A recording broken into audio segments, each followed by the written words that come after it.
Good morning, everyone. This is Prabhakar from CytoSolve. Welcome to the 11th CytoSolve Symposium. We will be talking about diabetes on this symposium. We should be starting in a few minutes as a lot of people are still coming in.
I'm going to start by playing the systems video.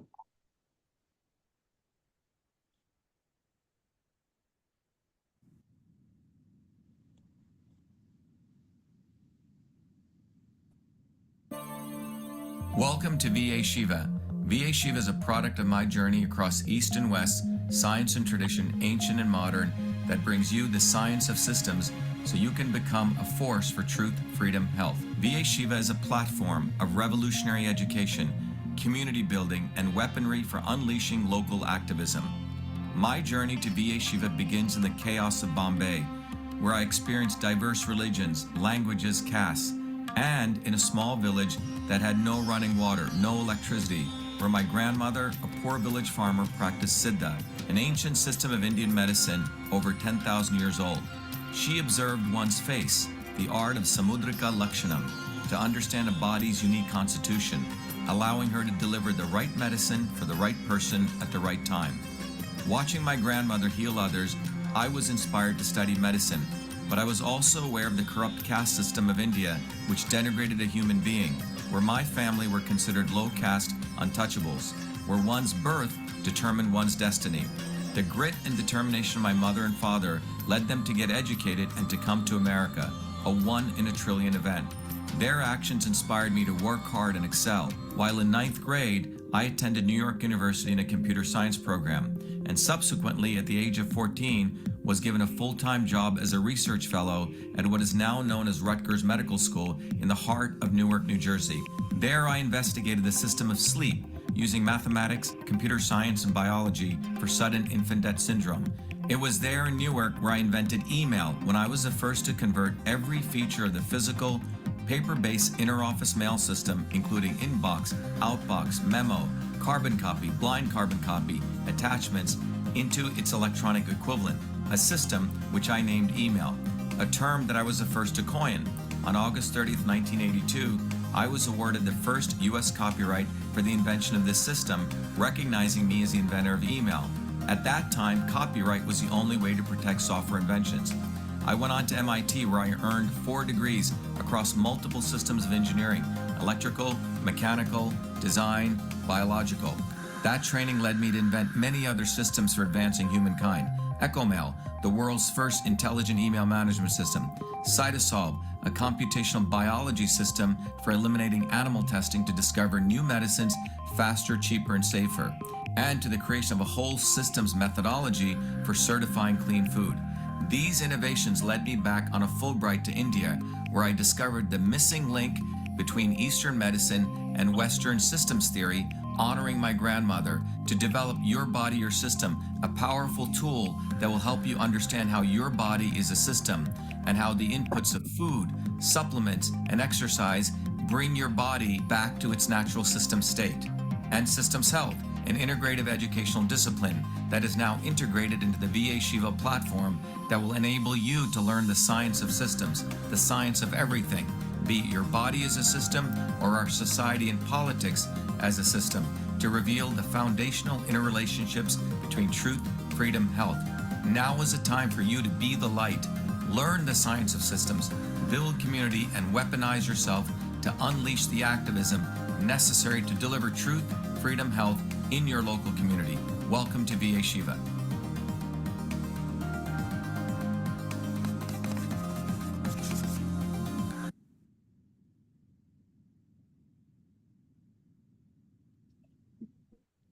All right, thank you, Prabhakar.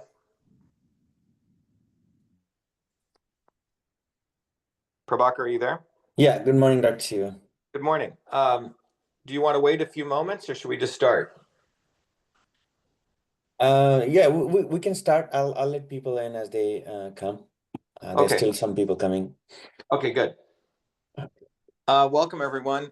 Good morning. This is Dr. Shiva Ayyadurai. We're going to be doing a deep dive into diabetes. And our aim of this discussion is to put this in the context of the larger movement that we're growing for truth, freedom, health. And also, the goal is to make sure everyone really understands, per the existing definition, what is the definition of diabetes, specifically type 2 diabetes, how it's measured, the molecular pathways that are involved in this, so you'll get an understanding at a molecular level. I think a lot of people probably heard the use of the word diabetes, but from our research, very, very few people actually know what diabetes is. In fact, a lot of diabetics don't even know what diabetes is. So we want to walk through that carefully. We want to talk about the work that we're doing at a scientific level, the research we're doing, and then we're going to make some very, very important announcements of how we, the people, can go solve this disease. Diabetes is going to grow to about 1.3 billion over the next few decades, which clearly shows that the governments of the world have no idea what they're doing. And also all the YouTube grifters out there who are just putting out video after video after video, talking about ketogenic diets, don't do this, do this. Clearly that's not having any effect. Because if the results are showing that diabetes continues to grow, it's going to reach, which means about, I think in the latest Lancet paper, Prabhakar, if you can bring that up, it shows that in the next few decades, we're going to hit 1.3 billion, which is about 20% of the population. And diabetes, as you'll learn, leads to many, many other related diseases. This is a paper that came out, I think, in 2023. Yeah, and it says global, regional, and national burden of diabetics from 1990 to 2021, with projections of prevalence to 2050, a systematic analysis of the global burden. As Prabhakar scrolls through this, there are a number of papers like this. If you're going to scroll down, you'll see that the data in this paper really points to right there, Prabhakar. It says go back up in the abstract. If you go back up, yes. In the abstract, please, yeah.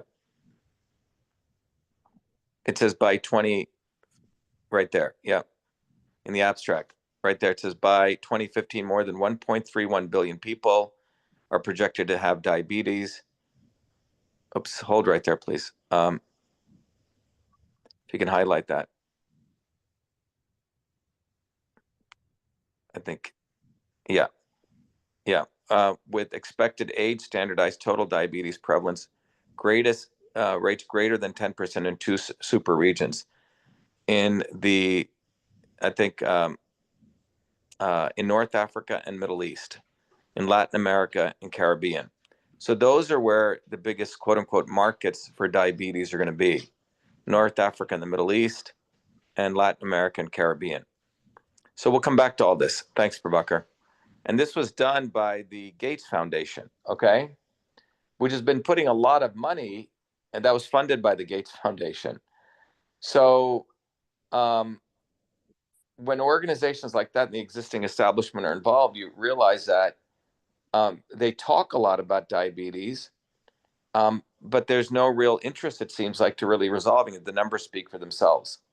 So our intention as a movement, Truth, Freedom, Health, and doing these symposiums is to take a completely radically different approach. We want to take a systems approach. We want to educate all of you what is diabetes, but more importantly, to recognize that we, the people, are the only ones who can go solve this for us. The establishment is more interested in seeing this as an opportunity to sell more drugs. That's pretty much what they see this as. This is not an opportunity to solve diabetes, but everything that you see in the problem reaction, quote unquote, solution approach that they take is to make sure that you keep having problem upon problem upon problem, okay? That there's no, and if you have a solution, that solution leads to the next problem, and so on. So let's begin here. Next, go back to the slide set. So I just want to give that overarching view. So if you think the governments of the world are going to solve diabetes, or the Gates Foundation, or any of these people, you're seriously mistaken, because if it's going to double to 1.3 billion, what are they saying? How could any of their interventions actually be helping? And the reality is there is no interest in solving diabetes, and you have to get that very clear. That's as much as thinking, you know, people that you see in the current U.S. administration really want to make America healthy again. It's just a slogan, especially as recent evidence has come out that Booby effing Kennedy has taken massive investments in gene editing companies. As we talked about on last Thursday, one of our Truth from Health meetings, the goal is to push the mRNA technology platform, which is going to create other problems, okay? Which will then lead to them coming up with other technologies to solve that problem, like CRISPR, which is what Kennedy and Fauci have been both invested in, these gene editing technologies. So bottom line is they have no interest in really solving any problems except to see them as money-making opportunities. And you have to get this really, really clear if we want to take on a solution. Now, CytoSolve is technology that I created. We've made it accessible to the public, and we need your help. We're not going to go solve any of these big problems by waiting for government and by arguing about government. So let's begin this as a beginning of many of the diseases we're going to go after as a movement.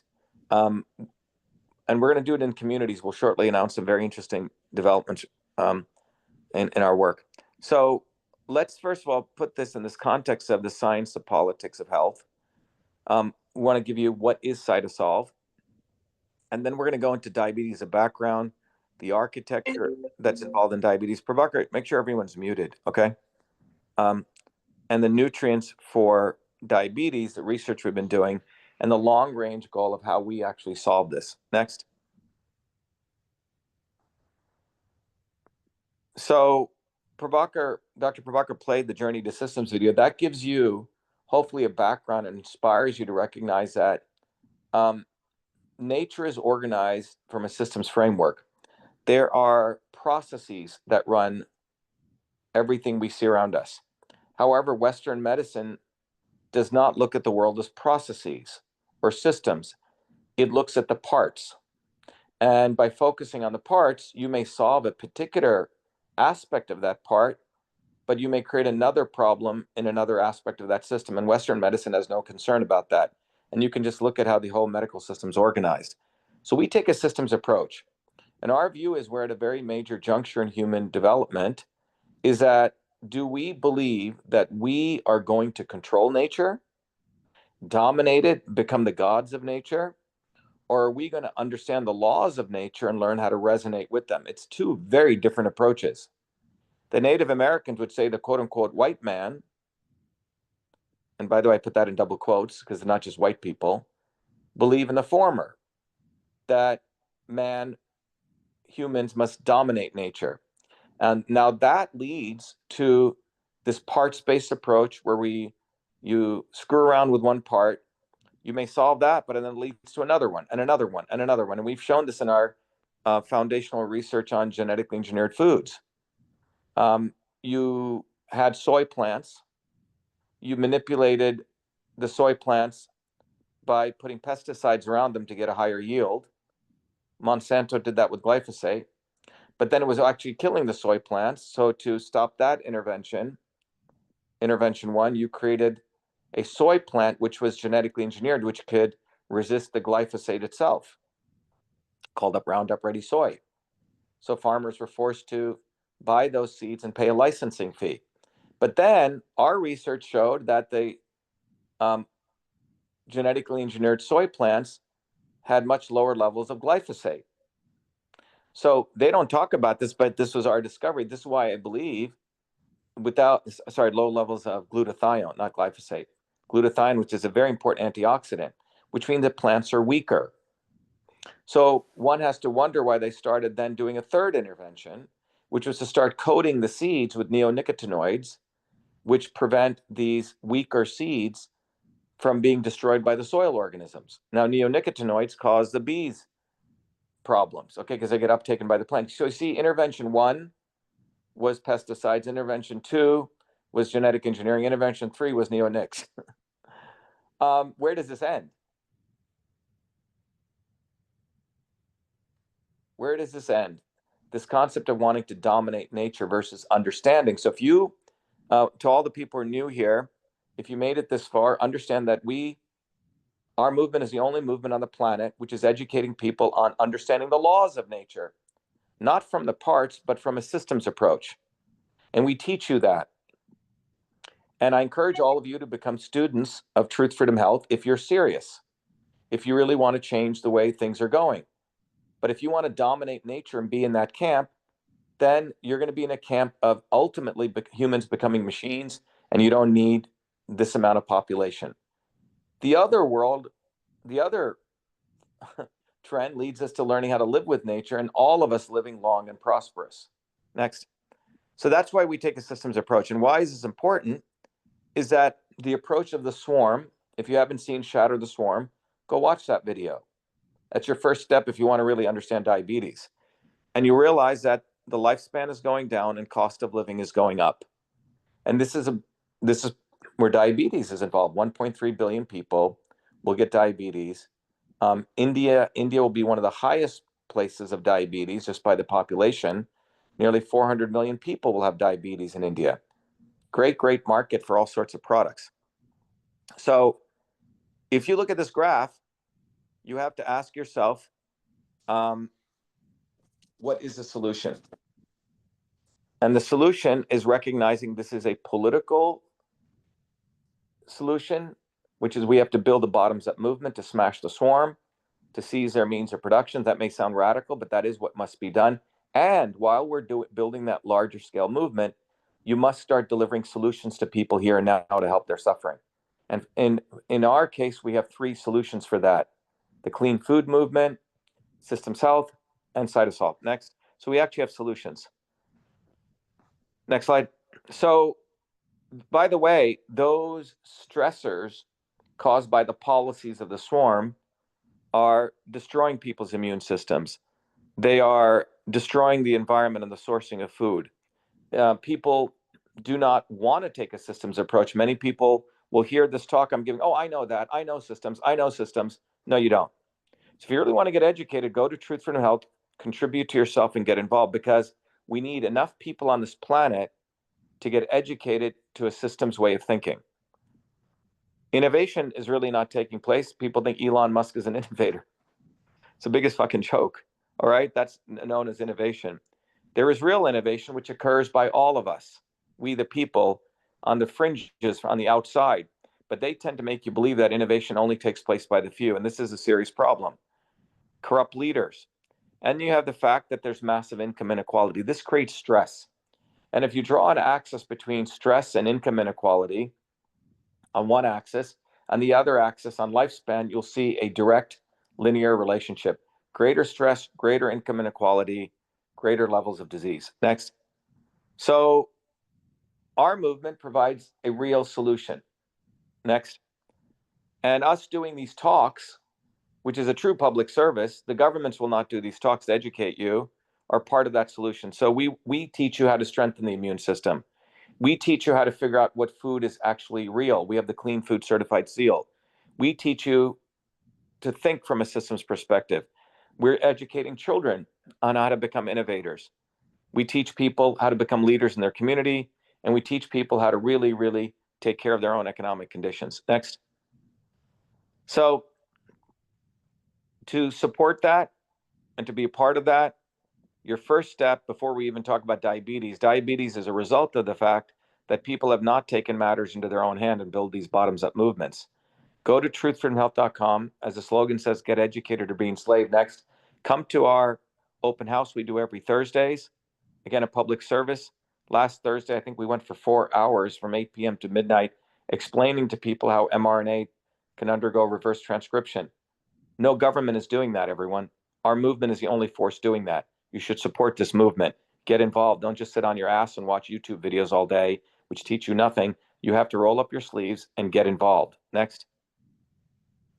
We teach you how to think, fight, and heal. Next. And we'll show you the tangible ways we do that.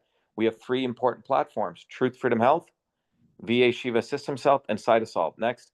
Truth, Freedom, Health is a leadership institute. You apply to it. Prabhakar, stay there, please. Systems Health Institute, we are training revolutionary leaders. Revolutionary leadership, it's a double entendre.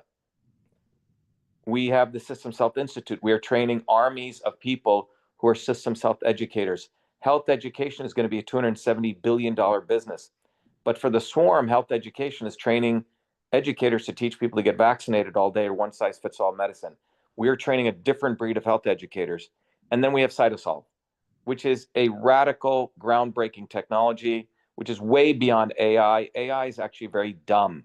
AI only gives you information that it already has. CytoSolve discovers new things that heretofore did not exist. Next. So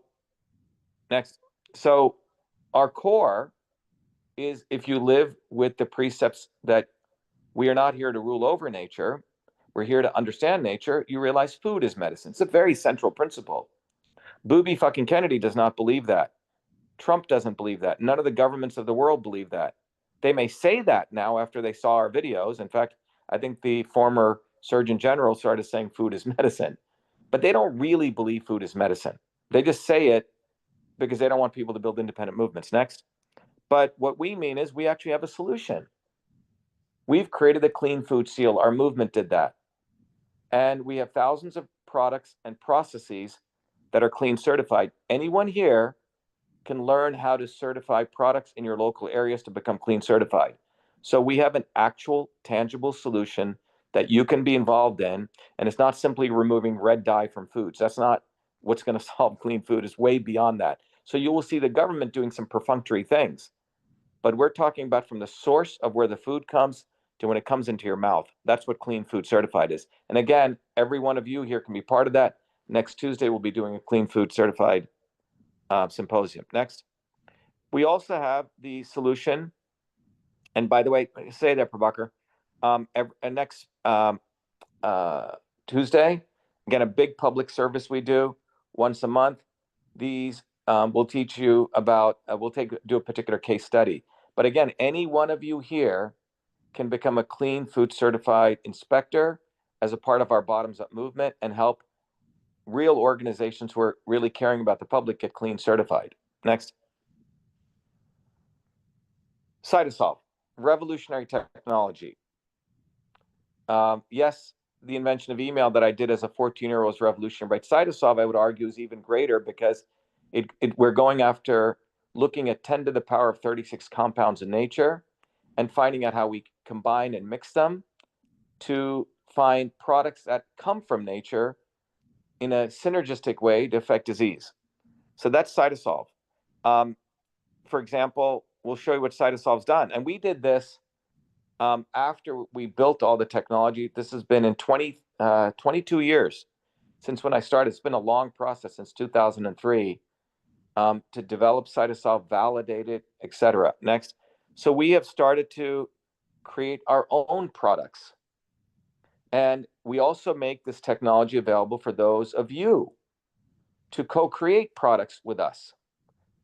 We are working with someone in a region of the world that wants to go solve one of the most dangerous infectious diseases using indigenous methods that were used thousands of years ago. And they've come to us to help validate that and to get this out. And countries are spending billions and billions of dollars. By the way, countries are forced to spend. The health educational ministers of countries, be it diabetes, others, are forced to buy Ozempic or forced to buy Pfizer's drug because of the corrupt leaders. Wherever you are, the prime ministers in your countries and their health ministers, particularly the health ministers, are corrupt. the pharmaceutical companies come to them and say, you will buy X billion from us, or we will make sure someone else becomes prime minister. But there are smaller countries which don't want to follow that. So we are working with a number of people in these countries who have indigenous medicines, and we help validate them. MV25 is an example of that. 2 ingredients coming from orange and chamomile that we've been able to validate using CytoSolve that has profound effects on joint health, way beyond taking non-steroidal, drugs. And we did this all on our own, no funding from the government, no funding from VCs, no funding from Bill Gates. We did it, we the people. Next. We have recently, through great labor, looked at all the ancient Indian texts that talk about disease in a very different way of how you live in coherence with nature. And we have found these synergistic herbs and validated them. We have one for joints. Okay. Next, we have one for digestion. Digestion and brain health are closely related. Breathing. Next, lung health. Sleep. Next, detoxing the body for autophagy for women. Next, and for immunity, which is a heart of the aging system. So each one of these combinations are being validated by CytoSolve's molecular technology. You see, the ancients had a very different way of looking at the body as a system. They didn't talk in molecules and genes. But with CytoSolve, we're able to give profound authentication to what they did. They just approached nature using a different lingua franca, and we've been able to crack the code on that. Next. And that is what these symposiums are about, to inspire you, all of you, to get involved in this platform we've created and the communities we're creating. We're going to be launching over the next few months, 35 different communities, be it diabetes, be it Alzheimer's, be it, lung health, pulmonary fibrosis, so on. And these communities will be powered by CytoSolve, powered by our systems health educators, powered by knowledge that we're running through CytoSolve and with community. So we go solve these problems. We go build our medicines. These will be communities that are going to be made accessible to anyone on the planet. Completely revolutionary. We are not waiting for Harvard, MIT, Yale, Stanford, or any of these people to solve these problems. Why? Because they don't want to solve these problems. They want to create medicines and technologies which will generate money for their partners in pharma. Okay? That's what they want to do. They don't want to solve problems. They don't want to solve any problems. We do. We meaning all of us on this phone call, all of us on the Zoom call. Next. So we're going to be launching these communities. As a part of that community, we're going to have, humans help humans, not AI is going to help humans. AI is only going to help create more AI, okay? But humans solve problems. And it's about the right food for the right person at the right time. Those principles are the basis of our systems health educational program. Dr. Prabhakar will give you a link, or Prabhakar, if you make someone else, maybe Noel or someone else is here to help you be a co-host, you can go to systemshealth.com and you'll find out we've created an institute. So anyone here, regardless of whether you're medical or non-medical professional, can get educated in how to look at the body as a system and be a professional systems health educator. In that world, that's going to be a $270 billion industry. You can not only make a lot of money doing this, but you can make it in the most ethical way by giving people the right information. Next. So systems health provides you tools that you can assess someone's body from a very different way as a system. Next, we teach you systems anatomy to understand where people's bodies are on course or off course, and how to find out for that person. Next, what are the right foods for that individual, using the combination of engineering systems with traditional systems of medicine. Next. So we have created ways that you can help people with their lifestyle, particular interventions that are all from natural compounds. Next. Vata, Pitta, Kapha, right? A totally different way of looking at the body as a system, but we validated using engineering systems. Thanks, Prabhakar. Next. So that's what we have. You see, so we have actual solutions. This is not just a video talk on diabetes that you'll hear. But this is to inspire you, again, to get off your butts and get involved. You can become a clean food health inspector. You can help support CytoSolve. You can help become a systems health educator. Next. So again, go to truthfromehealth.com to start your journey. Next. Contribute to yourself. Go watch the videos up there. Next. And keep going, Prabhakar. So, become a member. You don't have to pay anything. If you're cheap, you can be cheap, but hopefully you won't be cheap, or you can contribute $100 to yourself. And we give you a whole bunch of books and tools because we want to educate you to save yourself. Next. Again, the orientations on every Thursdays, 11 a.m. and 8 p.m. Next. So what is CytoSolve? What is this technology that we've created? And how have we used it? And how is this platform going to really save lives and has saved lives, and to really help for those people who want to save themselves? So Prabhakar, instead of me going through what is CytoSolve, which could take 5 hours, we've created a quick video which will explain to you what is CytoSolve. But fundamentally, it's a platform. It's a technology platform that is way beyond AI. I was in the AI field for 25 years. You realize AI is actually dumb. AI basically makes human mechanistic activities faster, and the technology has been around for nearly, since 1950, 60. To me, what's more interesting is understanding the laws of nature and aggregating them. That is way beyond AI, and that's what CytoSolve does. Go ahead, Prabhakar, if you can play that video. And then we're going to jump right into diabetes.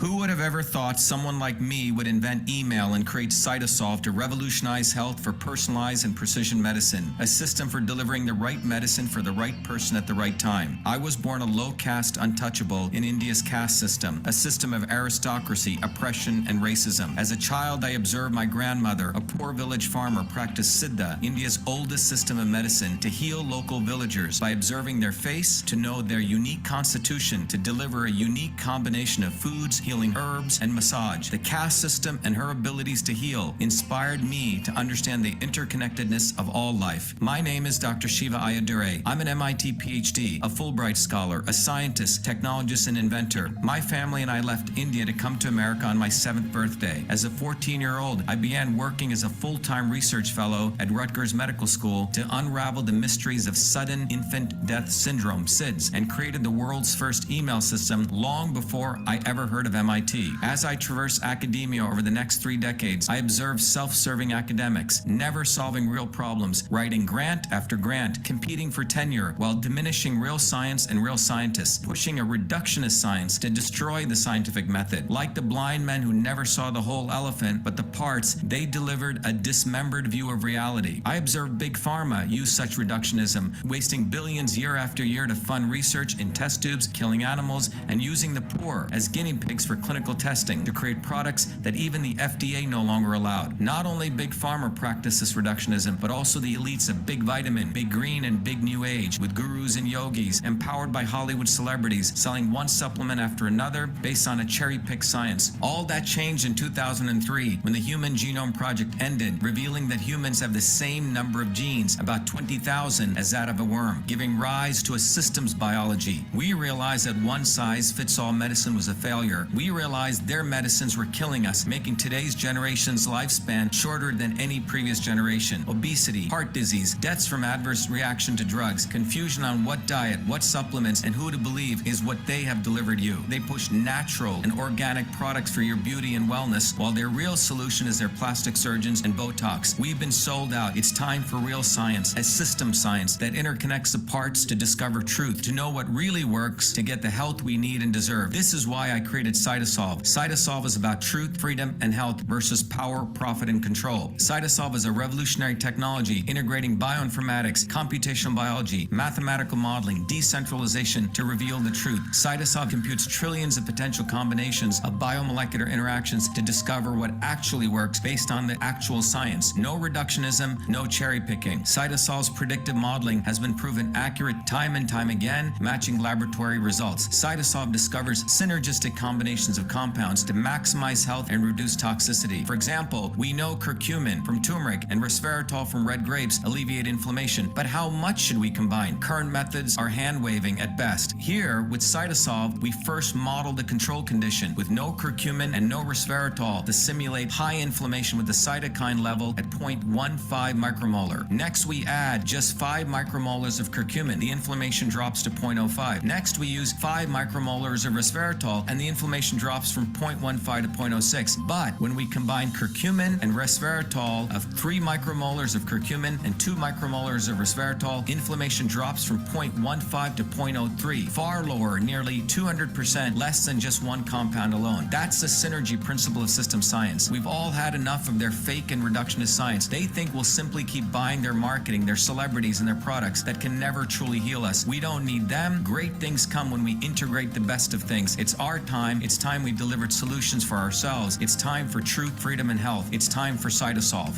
Welcome.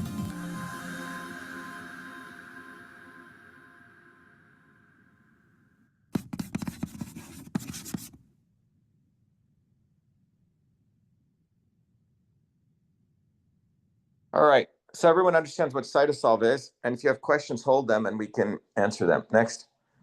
So CytoSolve is a platform that really has created a completely radical innovation process. The pharmaceutical model of innovation goes through, before we go through this, Prabhakar, let me just explain this.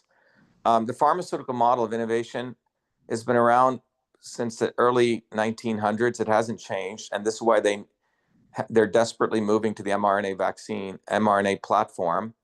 And this is why they're confirming, or they need Booby F. and Kennedy to bring people along, is to convince people the mRNA platform is safe. When our research shows that mRNA gets put back into the DNA of your own bodies. And this is what I believe is a source of many of these other diseases that are going to emerge. But anyway, so the existing pharmaceutical development process is, first of all, it's based on a single compound, a single synthetic compound, like you saw Ozempic or ibuprofen or paracetamol, or it's a single compound. And they have a library of a bunch of compounds, 60,000 of them. And over the years, they've exhausted that library. Obviously, there's some good interventions that they found for single compounds. Not all of it's bad. However, those 60,000 compounds of libraries that they go through a process, which is testing in a test tube, killing animals, getting FDA allowance, then going to phase 1, phase 2, phase 3, which is about 6 steps they have to do, takes 13 years, around $5 billion. So they've exhausted their library of 60,000 compounds, and in fact, any compounds that they do find have a much lower probability of getting through the FDA because of the safety issues. So the entire pharmaceutical paradigm is failing. So they needed to move to a new paradigm, which should have been CytoSolve or taking natural systems approach. Instead, they moved to a much more reductionist model, which is mRNA platform, okay? Now, our innovation process still has great respect for nature. And the first thing we do is, next slide, and we have great respect for science, is first of all, one of the truths in science is physical chemistry. Physical chemistry to me is one of the most profound areas of science because you can understand chemically what's taking place and you can validate it with experiments predictably. So sodium plus chloride gives sodium chloride. Using physical chemistry, you know how much sodium and how much chloride will give you sodium chloride. You can use the mathematics of stoichiometry. It's a profound field. So you have pieces of scientific truth. The problem is the current academic environment incentivizes people to come up with pieces of the truth, but not to integrate them to understand the whole. So what we do is we pay great respect to physical chemistry, and we have to do all this work, and it takes us a lot of time. We're doing this with very little funding, if any. Because of CytoSolve, we're able to aggregate those pieces of knowledge, and we integrate them to create a systems architecture of any type of biological phenomenon. Step 1. So we're not trying to manipulate things. We're looking at nature as it is. Next. The next step we do is we publish it. We share it with the world. They don't publish.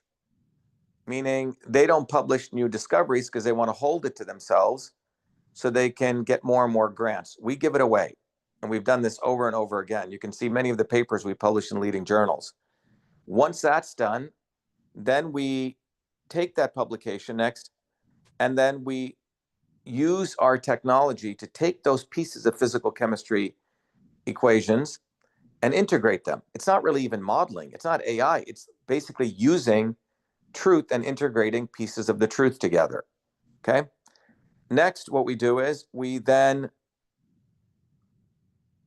use the mathematics of things as they are, and we say, what happens now if we do an intervention of natural compounds or combinations? It's called combination screening. What happens, as you saw, we mix, you eat your curry meal and you have red wine. What actually happens in your body? What happens when you can mix foods? Now, pharma can't do this because they can't handle complex compounds. They can only typically handle a single compound, single intervention, or giving you, a piece of mRNA, which uses, right? Again, it's very reductionist. Next, what we do is if we discover something, we establish those patents that we own, not Jeff Bezos, who basically goes and steals what's going on online and then markets it through Amazon. And then we started manufacturing it. Now, this next slide. So this entire process is a platform. We thought we would only be doing up until phase 4. Then we realized we needed to do phase 5. And then we realized no one's going to support us. So we started actually manufacturing our own stuff. But we've created this platform for the world, for all of you. If you have ideas, we can take it through the same process. We have uncovered, as we talk about diabetes, 21 different kinds of diabetes. Diabetes is not, quote unquote, diabetes. It's biomolecular dysfunctions that are caused primarily by people's poor lifestyle and poor habits. But they manifest in people in 21, 23 different ways. We have had to discover those. We're mapping those out. We're then finding out which one occurs in which people, right type of lifestyle, right intervention for the right person at the right time. Okay? But anyway, look at what we've done here. This is completely different than what they do. This is a platform. We, the people, have access to this platform. And look at all the different quote unquote diseases we're going after, from pulmonary disease all the way to osteoarthritis, to men's health, women's health. And these are about 35 different diseases we have done on our own. No $1 billion in funding, all on our own. All of you should ante up and help us with this if you want to help really go solve diseases. If you have questions and answers, I help a lot of people out, but we're going to be creating communities around these where all of you guys can participate, contribute.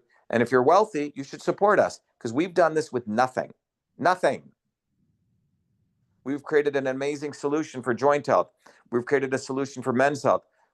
We discovered a combination therapy for pancreatic cancer in a record 11 months. And we, in fact, got it allowed by the FDA faster than pharma could do it. But I didn't care to use pharmaceuticals, but I showed that we can compete with the big guys.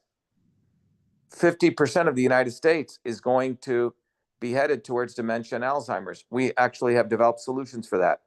But see, we're doing this from using nature, but not nature in the way all these supplement companies do. They just throw crap together. We actually are identifying how much, which pathways it hits, and who should take them.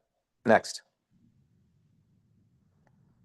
So we are working on diabetes.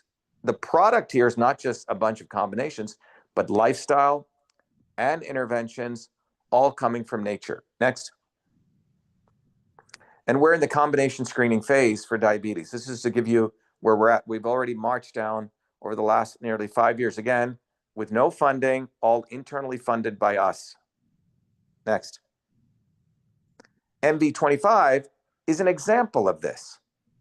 Next. So we looked at, over the last 8 years, we started by looking at every piece of knowledge about molecular mechanisms having to do with osteoarthritis. Next.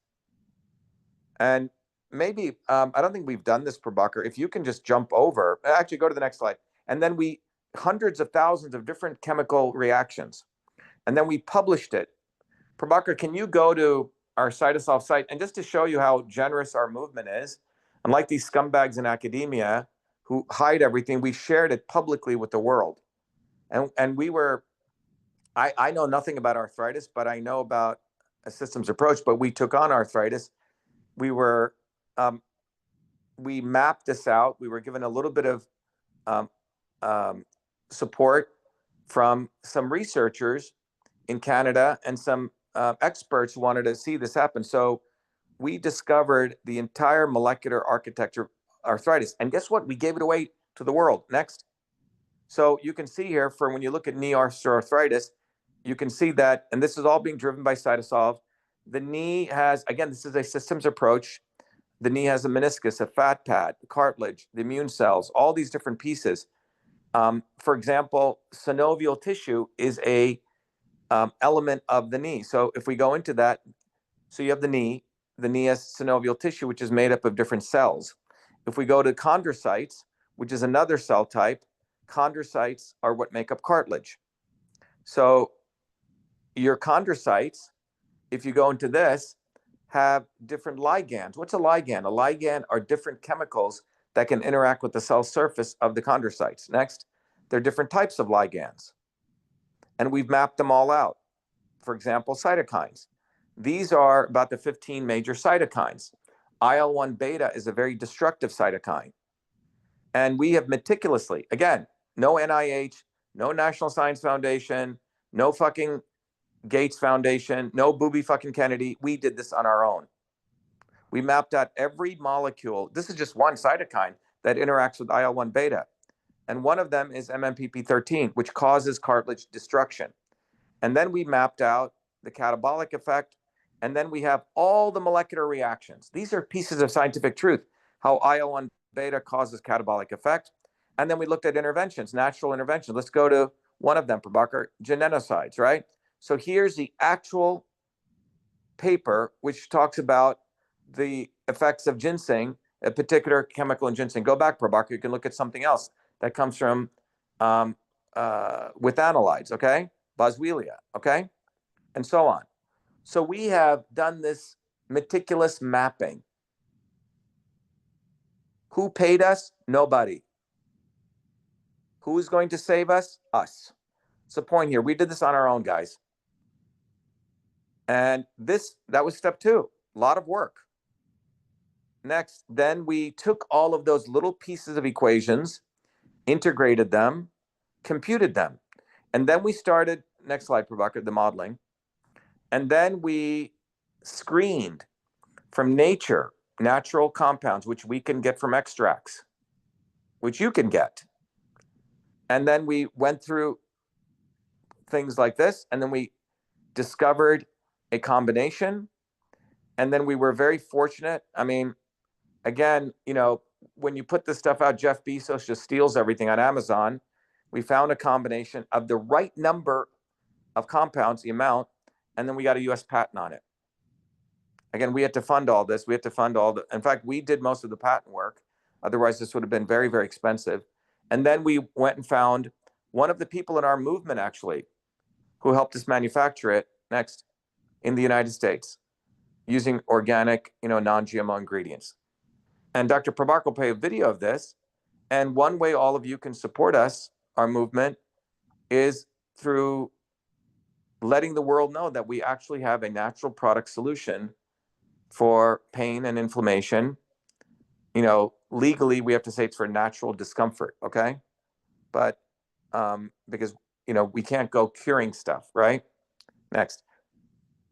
Millions of people suffer every day from painful discomfort and swelling, but most pain medications come with harsh side effects, and many alternative supplements have little scientific backing. That's why we at CytoSolve created MV25. MV25 was formulated using the CytoSolve Computational Systems Biology Platform, a technology for precision and personalized health invented by Dr.SHIVA during his doctoral research at MIT.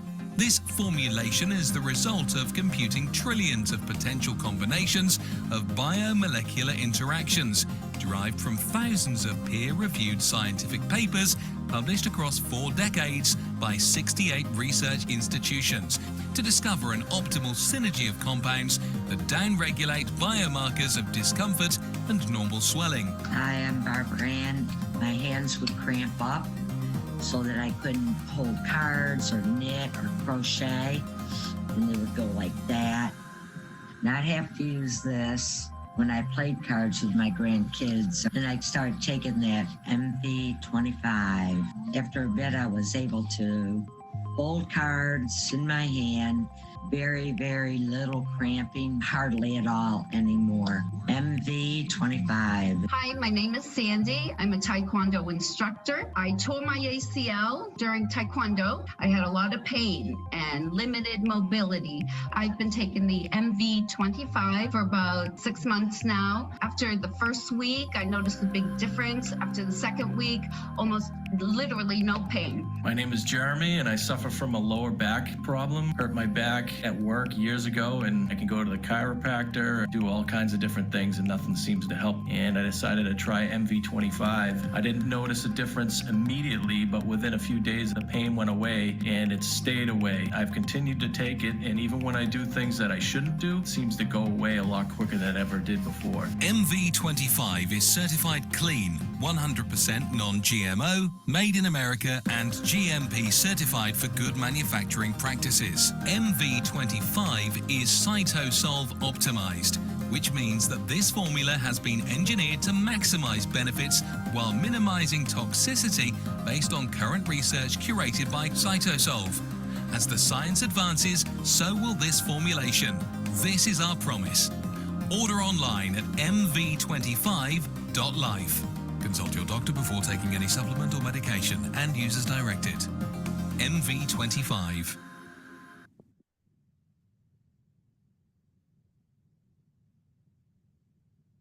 All right. So we have sufficient background now on the process we take, the approach we're taking to go into diabetes. By the way, you can go get MV25 at mv25.life. You can also, please be aware that we also take this to animals. We've created a formulation for pets. Next. And as we mentioned, we have all these teas and stuff. So let's just continue. So let's talk about diabetes now.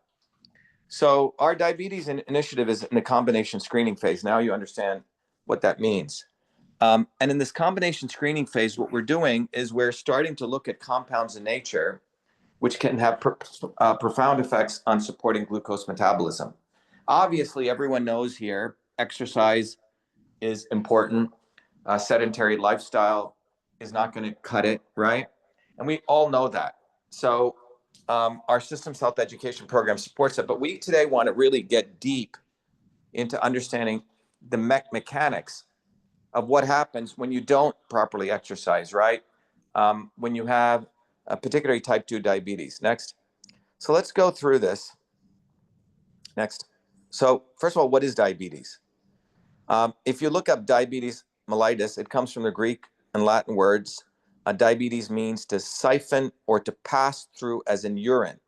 That's in Greek. And mellitus means sweet in Latin, so it's sweet urine. So that's sort of a, historical terminology. Next, if you look at the Oxford English Dictionary, this is sort of a standard definition. It's a disorder of carbohydrate metabolism. What are carbohydrates? Carbohydrates are things with carbon groups and, H2O groups on them, okay? In which sugars in the body are not oxidized to produce energy due to lack of the pancreatic hormone insulin. So you eat carbohydrates, right? You get up in the morning, you need energy. So people will maybe consume some carbs, some oatmeal, something to get them going. This is the typical way, right? And carbohydrate metabolism is that carbohydrate is broken down into sugars. And but they should be oxidized, which means the glucose should get oxidized to produce energy. So that energy, that glucose is then consumed into your muscles, right? So you can think about it. You get up, you got to go work on the farm. If you used to do that, exercise, right? your body absorbs that glucose, which is to support your muscle growth. Now, that is done in the presence of insulin. So the uptake of glucose to be used by your body to go do physical activity, per se, is done in the presence of insulin. Okay, so just think about it very simply. You get up in the morning. Let's say you happen to want to go start the day. You need energy. You eat some food. In the normal level, your insulin supports the uptake as the glucose is coming into your bloodstream. The glucose gets uptake by your muscle, for energy. And also, that is occurring, that can only occur in the presence of insulin. If insulin is not there, guess what happens? The glucose remains in your blood, and diabetes is glucose levels at a certain above a certain level in your blood that become dangerous. So glucose remain hanging out in your blood over certain levels is dangerous. That's diabetes. Okay, sweet urine. It is manifest if you can do a urine test, but ultimately, it is how much of that glucose gets taken in by your red blood cells, which is the ultimate measure of if you have too much glucose in the blood. And we'll talk about that. Okay, so I hope that gives a quick preview. Okay, next, an understanding. Another definition is diabetes is a chronic. This is from the WHO.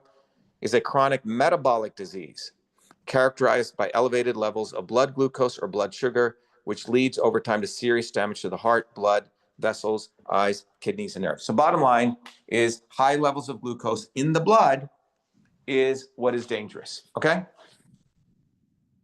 All right. Next slide.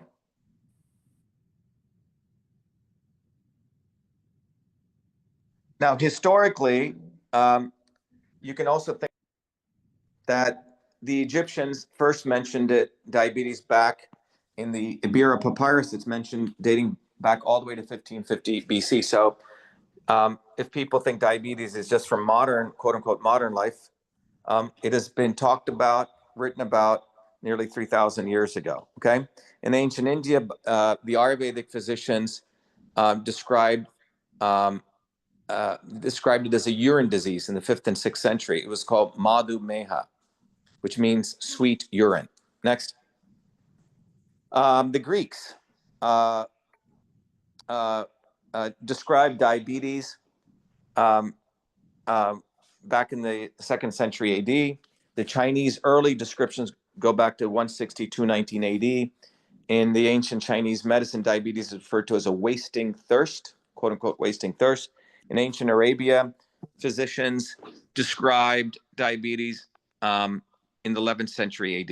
Okay, so this is a disease that's been known for thousands of years, or a condition that's been known for thousands of years. Next.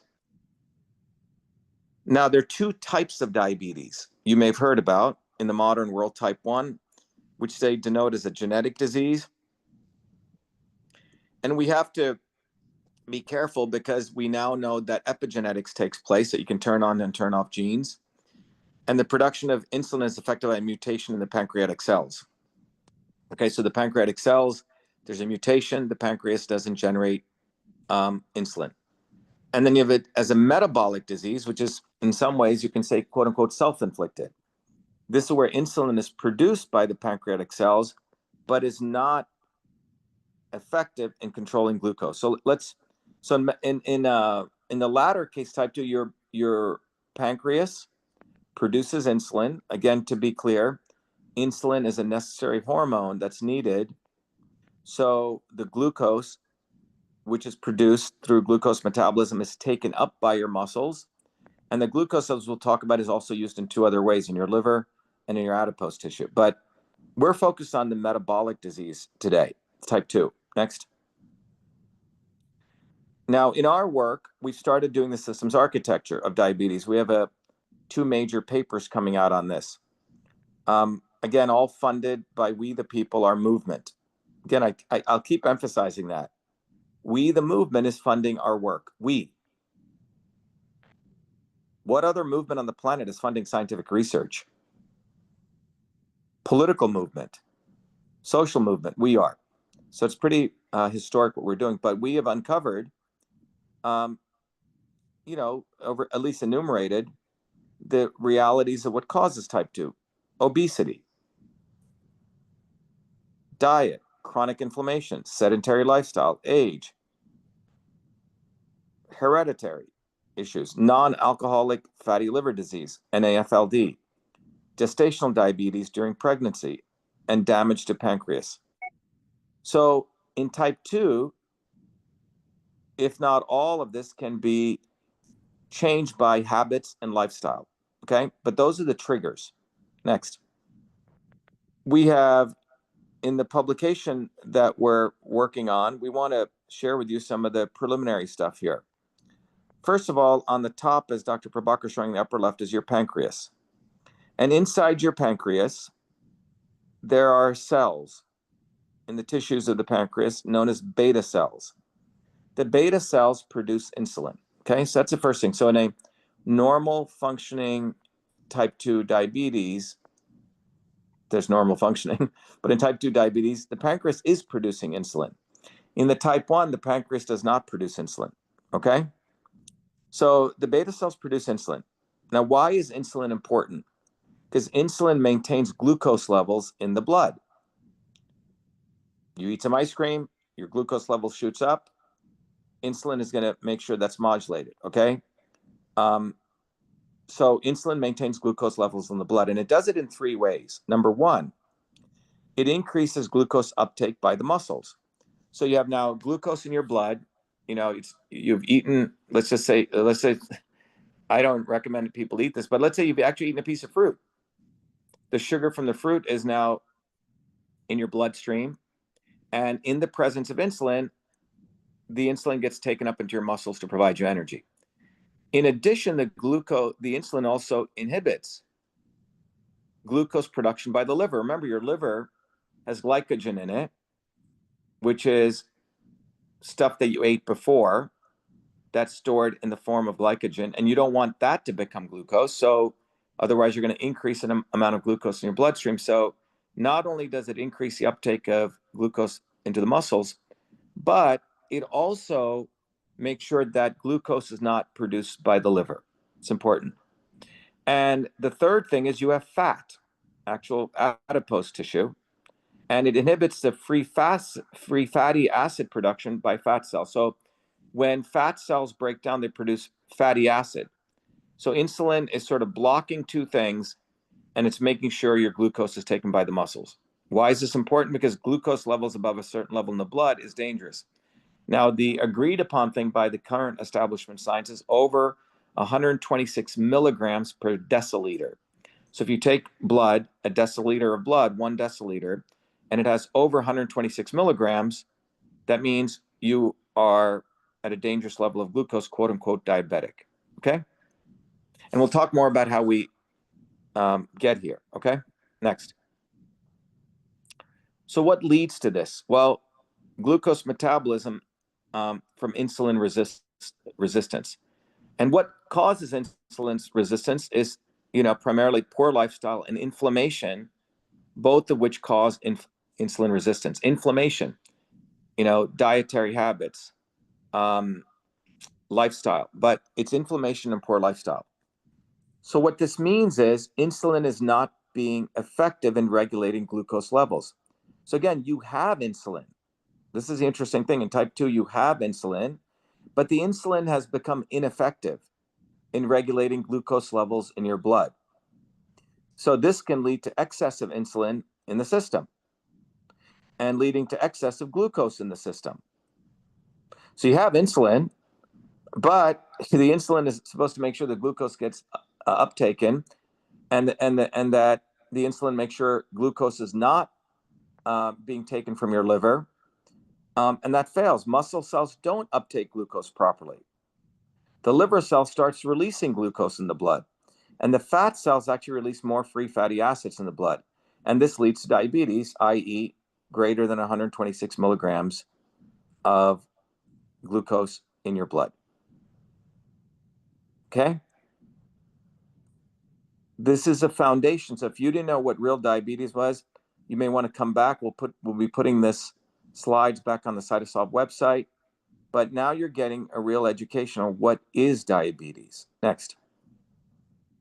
Why is this so destructive? Because those high levels of glucose in the bloodstream affect your pancreas again. It's a positive feedback cycle.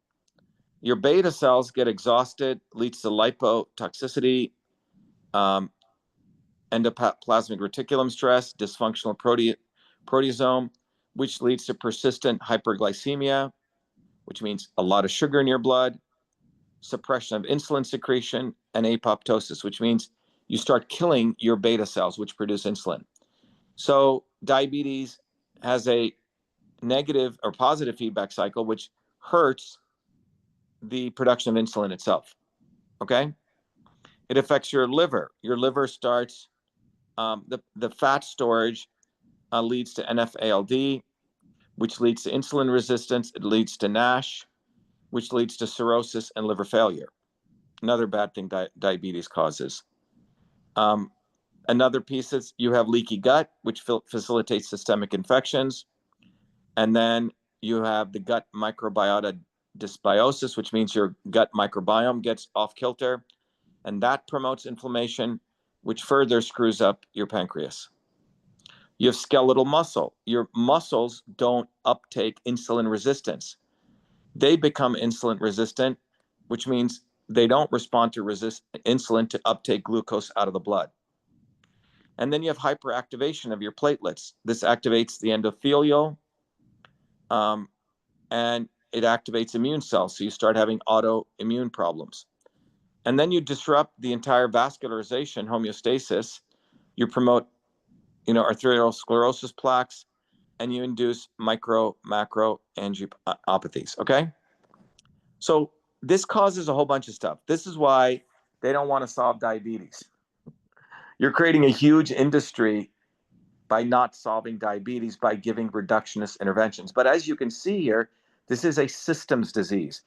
Just one thing ain't going to do it. If you just look at all the things diabetes affects, that you have to take a systems approach.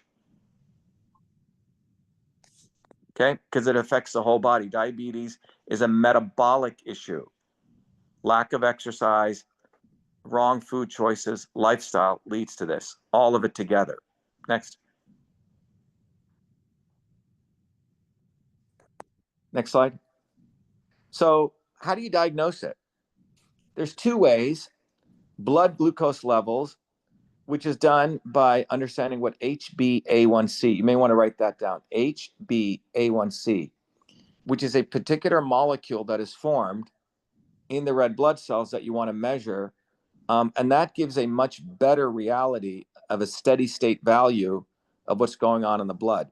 You can measure in the urine, you can measure glucose levels in the urine or glucose levels in the blood, but they're more transient levels. But the HbA1c gives you a much more,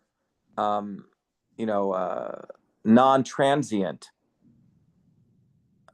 measurement. Next. So why this particular type of diagnosis or diagnostic criteria? So usually it's measured in the blood and urine. Now, blood glucose levels can indicate early signs of diabetes and glucose levels in diabetic condition. So one way is if you've been fasting, let's say fasting could be you've been not eating any food, breakfast, right? And you go to sleep and you get up in the morning. Well, which is basically you've been fasting, and in the morning, you should not have high glucose levels.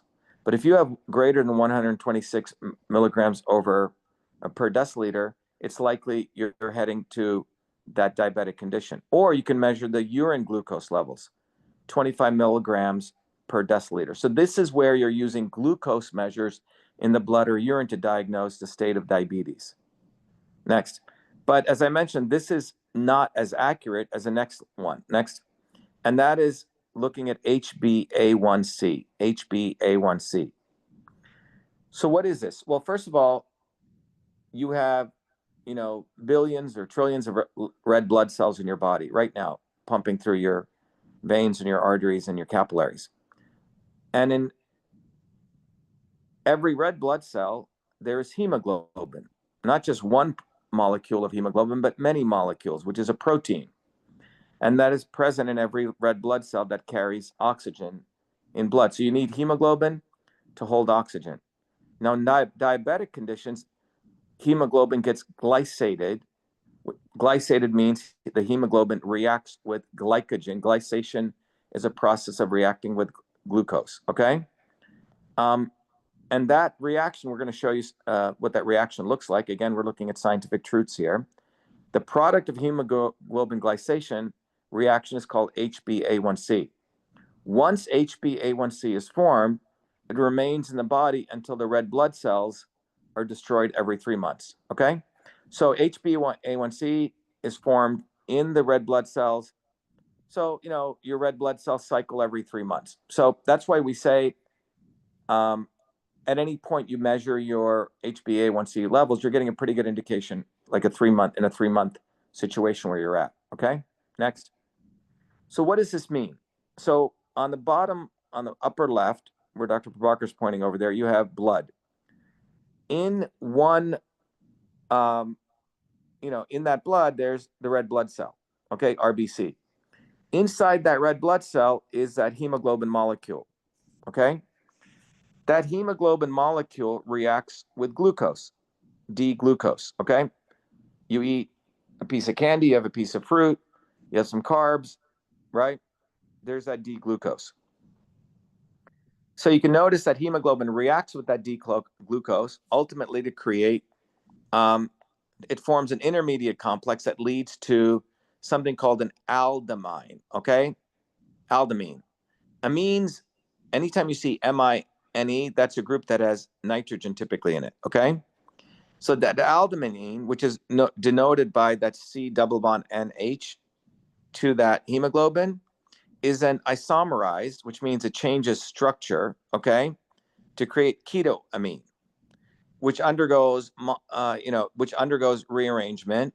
It's called the Ayyadurai arrangement to form HbA1c. So basically, this is the set of chemical reactions, biochemical reactions that form HbA1c, which is glycated hemoglobin, okay? So that is occurring every instant in your body right now. The issue is how much HbA1c is there. Remember, there's multiple molecules of hemoglobin in your red blood cells.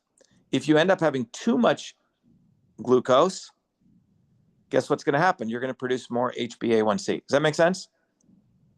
We're just showing you one reaction to produce one molecule of HbA1c. But if you have 1,000 molecules more of D-glucose, you're going to get 1,000 molecules of HbA1c produced in every red blood cell. So that's why the HbA1c levels are denoting the level of glucose in your blood, which is over that level of 126 milligrams per deciliter. That becomes dangerous. So HbA1c is a measure, it's a derived measure of how much glucose is in your blood. Next. And normal is less than 5.7%. So if you look at your blood, less than 5.7%, right, of that should have glucose or HbA1c level, sorry. Next, if it's pre-diabetes is 5.7 to 6.4, and diabetes is greater than 6.5%, okay? So that's the definitions from the existing way that the existing healthcare system works. You may just want to write those down if you want. Less than 5.7% normal, greater than 6.5% diabetes, and there's pre-diabetic from 5.7 to 6.4. So this is why people have those glucose or those monitors, right? They're measuring this. Next. How many people does diabetes affect? Well, 38 million people in the US alone, which means 10%, over 10% of the population. Next, that's actual diabetic. There's a lot of people pre-diabetic. This is diabetes prevalence, male and female. And you can see it's about equal among males and females. As people age, it becomes even more equal. But that group between 30 to 35, or even juvenile, is continuing to increase. And this is cause for concern, obviously. Next. In the United States, American Indians or Alaska Natives and Blacks have far more diabetes, 50 deaths per 100,000 versus the white or Asian or Pacific Islander population. It's significantly higher. It's almost double. So if you're Black or Native American, you have double the chance of getting diabetes. Next. The trend among young Americans continues to increase in the prevalence of diabetes. That's incidence per 1,000. Non-Hispanic whites are about flat, but all races, which is a blue, is increasing, particularly among Native Americans and non-Hispanic Black, the Black population. Next.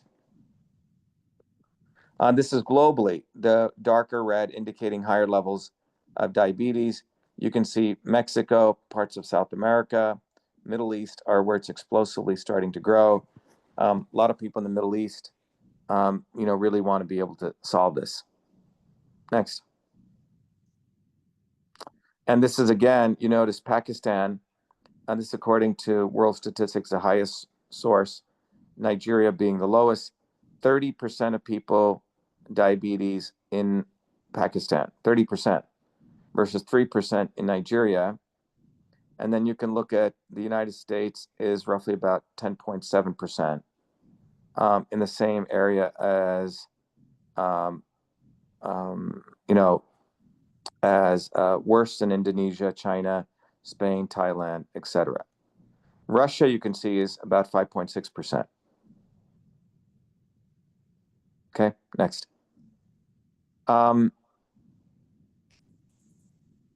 The global diabetes cases, as I mentioned at the outset, is going to sort of about 1.3 billion. Next. And this is, and the Nature paper we discussed, which we'll post out there for you guys. We'll put it up on the site when we put up the video. Everyone should read it if you're more interested. These are the top diabetes drugs right now. Ozempic has made about 8.73 billion in sales. Jardiance has made another 8.3 billion. Trulicity has made 7 billion. So that's right there. If you look at and these are all by the different drug companies. Okay. So there's big money in diabetes. It's about a $50 billion global industry, diabetes, including monitors and all that. Next. So we want to talk about how we solve this. What is the mechanisms of how we address this? So we've talked about what causes diabetes. We talked about the prevalence. How do you control this? So let's take a systems approach. Next. And we're going to share with you research we did in looking at 4 major molecular pathways that are involved in the mechanisms of action. One is called PTP1B induced GLUT4 translocation. That's a pathway that's a set of molecular mechanisms that are involved in diabetes. Another is PPAR gamma induced GLUT4 translocation. Next. And these are chemical reactions. Another is the arachidonic acid pathway, which leads to inflammation. And the other is the alpha glucosidase pathway. So think about these as different molecular machineries at the level in the systems in your body that lead to diabetes. So it's not just inflammation, okay? It's a bunch of these molecular mechanisms which are composed of these chemical reactions, these biochemical reactions, which we know are pieces of scientific truth people have uncovered over 50 or 60 years of tremendous amount of work.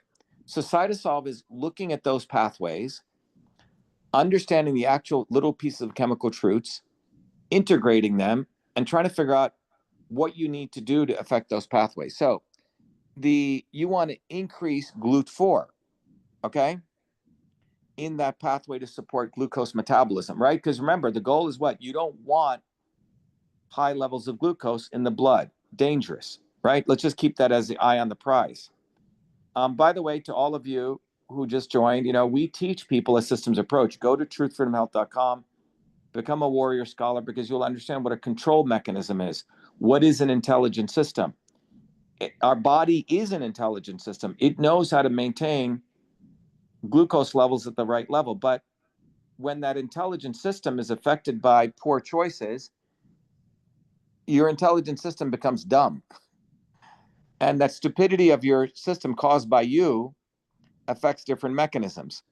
So one of them is a PTP-induced GLUT4 translocation, and which causes glucose levels to accumulate. So, but if we can figure out how to increase GLUT4, you bring that pathway back to homeostasis.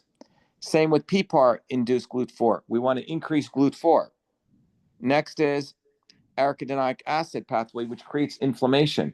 There, we want to lower the chemical PGE2. You see, it's a big mechanism of mechanisms. And then in the alpha glucosidase pathway, we want to reduce alpha glucosidase. So if you want to take a systems approach and you want to be an alchemist here, you're trying to increase GLUT4 to reset the first two pathways properly.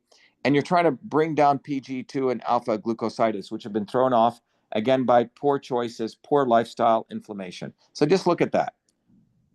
Now, there could be other mechanisms, but these are 4 of the main mechanisms that we know that if we can alter, obviously proper exercise, a non-sedentary life does that, but there are also other natural compound interventions. Next. So we published this work recently in one of our papers. Next. And what we did was we understood those mechanisms. We then mathematically modeled all those mechanisms. Next. And then we started looking at ingredients in nature, that some of them, which you may have heard about. These are 25 of them. Aloe vera, cinnamon, Momordica, Charantia, ginger, bitter melon, Osmimum basicum, which is a homeopathic remedy, Panax, fenugreek, ginseng, neem, cayenne pepper, oregano, berberine. Berberine is interesting because it's probably the biggest competitor to Ozempic. It's the bark of a plant. It's quite profound effects. And we're starting to do some work on it. Gymnema sylvestre, garlic, turmeric, Tinospora cardifolia, fennel, moringa, prickly pear, rosemary, silymarin, jamun fruit, which is this very interesting purple fruit, umla, and centella asiatica. So these are the 25 that we have now identified out of the thousands that we have screened down to. And we'll give you sort of an example of what we're doing, which I think cinnamon, right, Prabhakar? So let's look at cinnamon. Yeah. Now, cinnamon has different chemicals in it. Cinnamaldehyde is one of them. And we basically, with CytoSolve, as we increase the cinnamaldehyde concentration, we're able to increase GLUT4 from 800 to nearly by 50%, which is quite powerful. So cinnamon appears, which is a natural compound, which is a bark, appears to be very powerful use in, in this case, increasing GLUT4 concentration by nearly 50%. It's quite profound. If you look at many traditional foods, even though they ate rice, like in India, they have a rice called biryani. They would include cinnamon. Cinnamon was included in many curries. Okay, very powerful to support glucose metabolism. Okay, cinnamon. Next. Eugenol also is in cinnamon. Now, we put this into a concentrate with drops, and you can see here GLUT4 goes from about 800, and we're able to get it down. The concentrations, nanomolar concentrations that we increased up to 4 drops of cinnamon, we're able to even double it, okay, or 50% increase. Eugenol, again, which comes from cinnamon. Next. Linalool, which is another chemical compound, natural compound, which comes from cinnamon. We went from 892 to about 893. So linalool seems to help, but it's not that. It has a few percentage points, less than a percentage points, right? It went from 892 to 893. But if you go to the previous two, Prabhakar, eugenol, previous one, and previous one, cinnamaldehyde, have significant effects. Next. So we know exactly where that lands, what chemical it affects, what reaction, and how much one should take. Next. But eugenol seems to have a very powerful effect in reducing inflammation, though it doesn't affect the first two GLUT4 pathways. 4 drops does affect reduction of inflammation. PG2 from 140 down to around what? About 80, right? About, what's that? About a 50, 40% reduction, 40 to 50% reduction, which is quite powerful. So cinnamon, which has eugenol and linalool and and cinnamonaldehyde, affects not only the glucose metabolism, which is GLUT4, but it also is reducing inflammation. Next. We're also looking at when we combine all of these, right, Prabhakar? The combination. Yeah.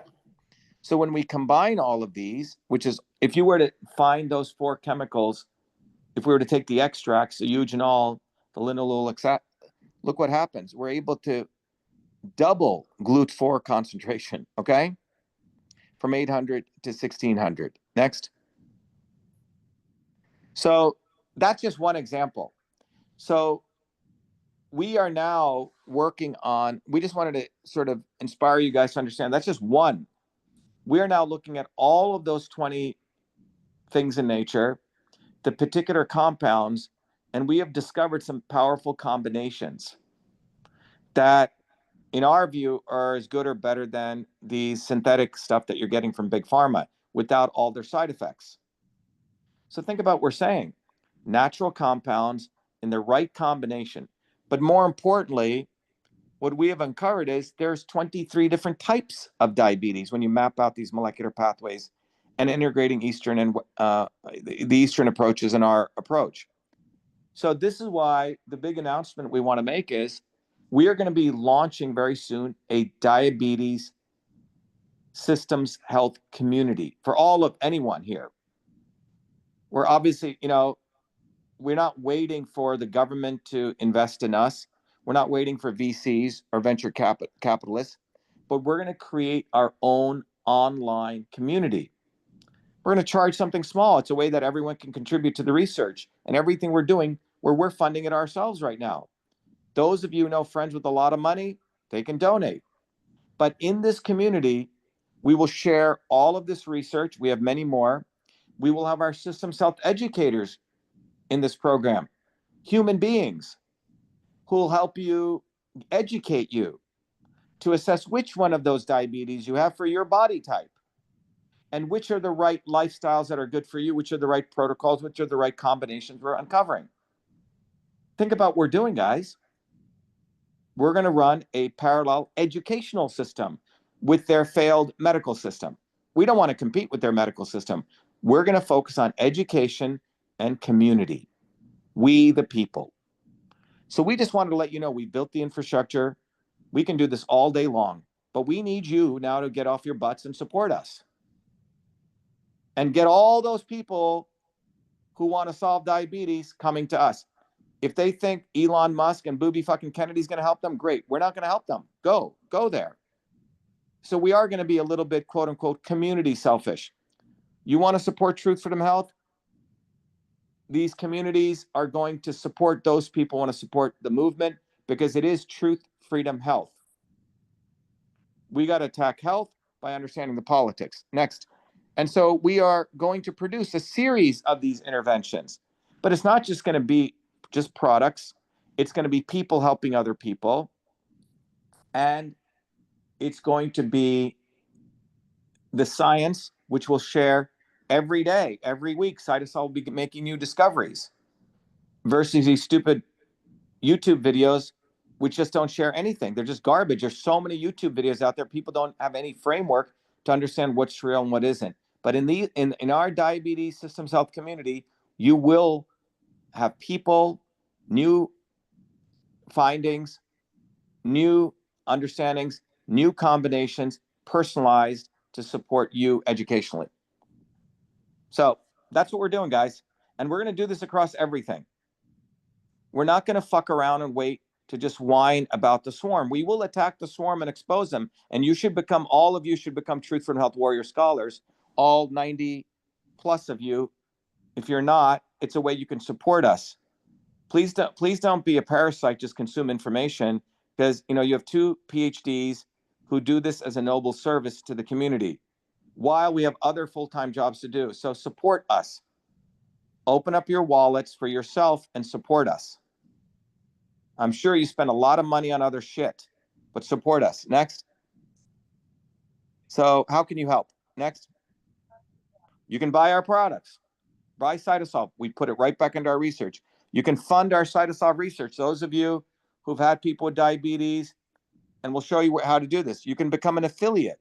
You can resell our products. You can refer other people to CytoSolve services. If you have other companies, if you know people who produce something and they don't know how to validate it, that helps us grow CytoSolve. You can produce your own products. We've helped many people produce their own products. But everyone here should go to truthfreedomhealth.com and become a warrior scholar. Put your money where your mouth is. Next. So how do you buy CytoSolve products? Next. MV25. Go to mv25.life. This product has amazing effects, by the way, for brain and reducing inflammation and pain. Next. Support your pets. We've created a complete, and we validated this using CytoSolve, 16 different ingredients which support your pet in many, many ways. Next. Buy the teas. We have a whole bunch of teas for all different aspects. Next. Fund our research. If you know people who have money and who've lost people to diabetes and they've given, Dana Farber or Jocelyn Diabetes Center, ask them what have they done for you lately. They've done nothing. Remember, we're big proponents of indigenous medicine. Next. We also want to eliminate animal testing. None of this, we're killing any animals. Next. And we are also going head on head against the existing scientific establishment. They're an incestuous web of science. We're going by ourselves. It's not big government, it's we the people. It's not big academia, it's us. It's not big publishers, it's us. And it's not big pharma, it's CytoSolve process. Next. So you can go to vashiva.com/open science, support the Open Science Institute. Next. And we're going to be launching these communities shortly. So if you sign up for the email, we're going to send you a note to join one of these communities. But you can go right here and support science by the people, for the people. Next. You can choose support diabetes. You can go right up to the Open Science Institute, donate. Next. We also do a lot of our systems architecture development with our collaboration with the International Center for Integrative Systems. If you want a tax write-off, you can fund ICIS directly. So if you want to write that off on your taxes. Next. And that's the link there. Dr. Prabhakar will put up all these links. He'll put them in the chat. Next. You can also be an affiliate. We have many affiliate programs. You can become an affiliate to resell CytoSolve products. You can refer other people. And you can refer companies who want CytoSolve services. You may know companies who are building new products, really good, healthy products, but they don't have the science to validate why it works. Refer them to us. You can make money doing this. Okay? You can in fact create a whole business doing this if you're interested. Next. You can go right to the CytoSolve website where it says contact, click on affiliate programs and become an affiliate. Next. Next. And you can help in product development.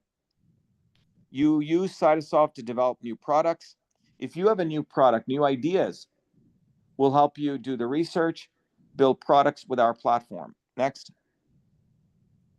And if you want to follow up directly with me, I set up office hours, 15 minutes, so please be mindful of that. You can set up time with that Calendly link Dr. Prabhakar will send out. Okay? Next. And finally, everyone here, all 92 of you, if you're not part of the Truth Freedom Health movement, become one. If you are a member, upgrade, but support us right now. You can go right to truthfreedomhealth.com and do that. All those contributions go to help support our research. Invite people to the open house, vashiva.com/orientation. All right? You learn a lot. They're long form videos. We don't do cheesy, stupid TikTok videos. We educate you. We may make short clips out of it, but this is not about clicks and views. This is about educating all of you. High quality content. Next. If you want to be a systems health educator, again, Dr. Prabhakar will put this link up, vashiva.com/tutorial, or simply go to systemshealth.com. We have every other Fridays, we have a tutorial where you can become a systems health educator. It's really a new vocation we've created. If you want to leave something you're doing and you want to really start a new vocation, you want to do it philanthropically or sustainably to have a new vocation and an income, we'll teach you how to do that. Prabhakar, if you can just go to systemshealth.com. This is the Systems Health Institute website. If you go there, this past or 2 weekends ago, we trained about 25 new people in this program. But this is the Institute for Systems Health. It's a whole educational program. You get certified. There's 9 courses which involve self-paced courses, live courses that I teach every other 6 times a year. And then you have a laboratory where you really get trained to be a systems health educator. Thanks, Prabhakar. And then finally, when we go back to the slide set, so systems health education, remember, we're teaching people to think, fight, and heal. Next. And you can be involved in all of these processes. Anyway, in closing, this has been our symposium on the molecular science of diabetes. We will now take a few moments to take Q&A. We'll read what's in the chat, and you can raise your hand. While I'm doing this, Dr. Prabhakar will put up all the links for you. Noel, Noel, are you helping out? Great. Noel, if you can put the links out there. Noel is one of our systems health educators in training. And Noel, you may want to put where people can RSVP to come to the orientation. Vaishali says, yes, how much is important? Green leaf, neem, coriander. She's listing a whole bunch of different things that cause diabetes. Cut off carbs, avoid sedentary lifestyles, sunlight, exercise, exactly, community, family. Noel says, gives the link. Noel has given the links. Thanks, Noel. All right, any questions? Any questions? What is diabetes? How it's currently diagnosed? The molecular mechanisms we're looking at, where we're going at with it. And there's a bottom, if you move your cursor to the bottom, if you're on your iPhone, if you tap it, you'll see a button that has a heart sign. If you click on that, you can ask questions. Please be respectful of the time. If you have a question, ask it, or if you want to make a comment, please keep it no more than 30 seconds. Hello, do I just go ahead? Yes, Prabhakar, the participants, you have them muted, right? Yeah. Okay. All right. Okay. Yep, go ahead. I want to ask about iatrogenic diabetes. I've got diabetes, which is neither 1 nor 2. It was caused by a year's immunotherapy with pembrolizumab or whatever the immunotherapy drug was. And so my pancreas is wrecked and I'm on insulin. Now, would you consider me 1? That's an interesting question. I don't know, in the classic definition of 1, is where it's typically genetically related, right? Type 1.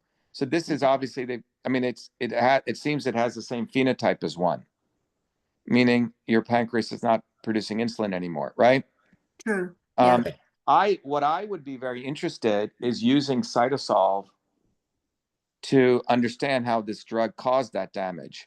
Yeah, it's becoming increasingly evident. I was in A&E with diabetes ketogen, the DKA, the nasty bit, and they said they're going to be seeing more of this due to the more immunotherapy for cancer being used.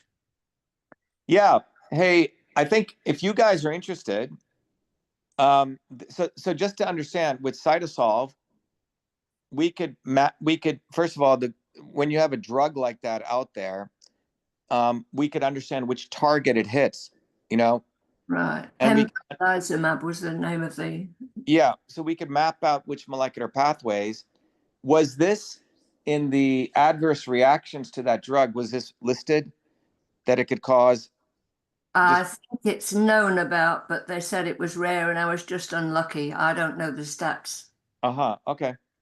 Well, so for example, as a side note, the CytoSolve platform, and this is also from a political perspective, and all of you should think about this in the back of your heads, is that when a new drug comes out, pharma puts out, we have the ability with CytoSolve to say, okay, this drug, what side effect will it cause and how much, you see?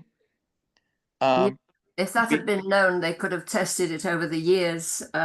Infusion of this Pembro, they could have been testing my blood sugar, and I don't think they were doing that. Exactly.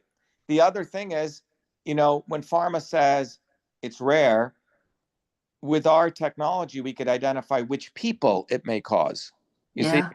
So that way, imagine you come up with a diagnostic. Oh, if you're going to get that chemotherapy, then you should be more aware than others under certain conditions. You see? It's not chemo. It's this a new immunotherapy. Sorry, immunotherapy. Yep. But yeah, sorry to hear about that. Yeah, interesting. Okay, let's go over to unmute Udo. Udo, go ahead.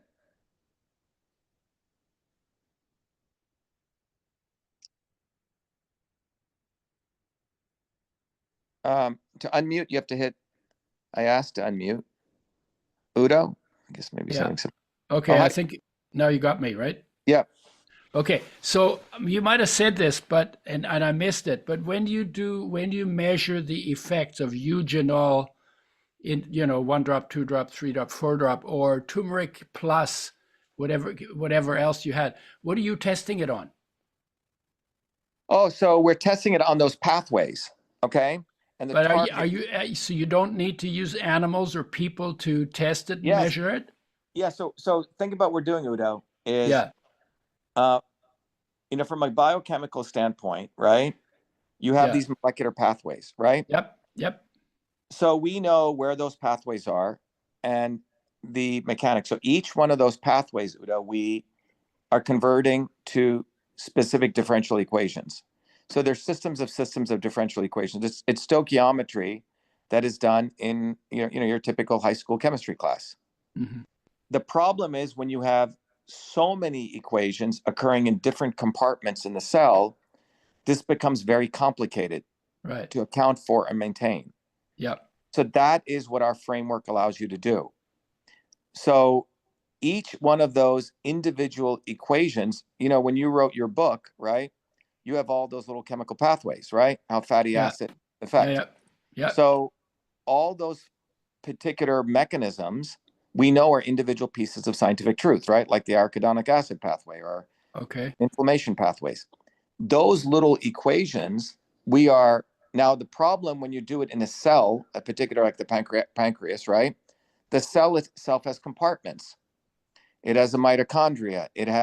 It's not as easy. You can't just say this is just occurring in a big bubble of a cell, because the eugenol or a particular chemical in a particular compartment has to be accounted for. That's what we're doing. Mm-hmm. So we are looking at the existing molecular pathways, which are coming from individual pieces of truth, where they're occurring. So it's quite a bit of work. It's like piecing together all the pieces. It's really engineering exercise. Are we getting everything? Probably not, right? Because there could be pathways we're missing. But from the heretofore evidence, we're able to get a lot closer than just using one little mechanism, right? The current methodologies, you just look at one mechanism in one area, you don't see where it affects anywhere else. Mm-hmm. So, Prabhakar, I don't know so eugenol has a particular target in one of those mechanisms, and we map out all of those pathways, and then we compute those pathways. That's how we get to an answer. Okay, so can I ask a follow-up to that? Yeah. How do you know that your system is so good that what you measure in your computations translates to real human beings? That's a good question. Okay. So Prabhakar, you may want to, so I'll show you some examples. So this is something that's very important. So one is you have the individual pieces. We know sodium plus chloride gives sodium or chloride, right? The issue is when you put it together, we're computing an answer, right? Yep. The issue is that answer correct? Okay.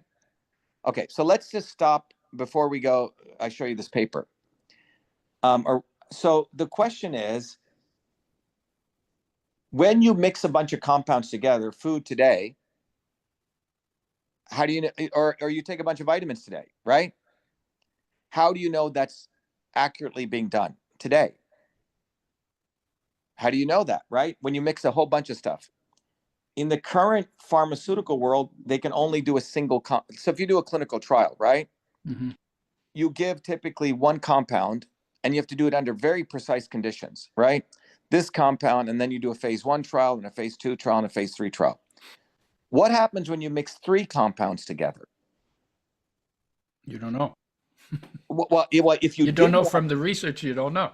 Well, if you go to the FDA and you I think there's only 1 3 combination drug out on the market right now, or 4 which was done for quote unquote HIV. Okay. So if you take 4 compounds and you have to mix them together in the currently conventional clinical trials, how would you do that? So it gets very complicated, right?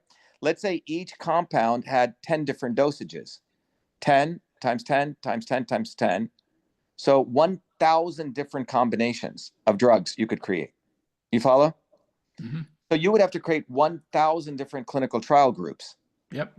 Each clinical trial group may be having, in phase 1, 1,000 people, which means 1,000, you need 1 million people just for phase 1. So this is why they can't do it with humans. So now, if you go to physical chemistry, and you can, in fact, you understand that the body is a very complex chemical system of systems of reactions. And so pharma's model is saying, oh, that's too complicated, right? Therefore, we're going to still take a reductionist approach. We're just going to go find Ozempic or manipulate through mRNA.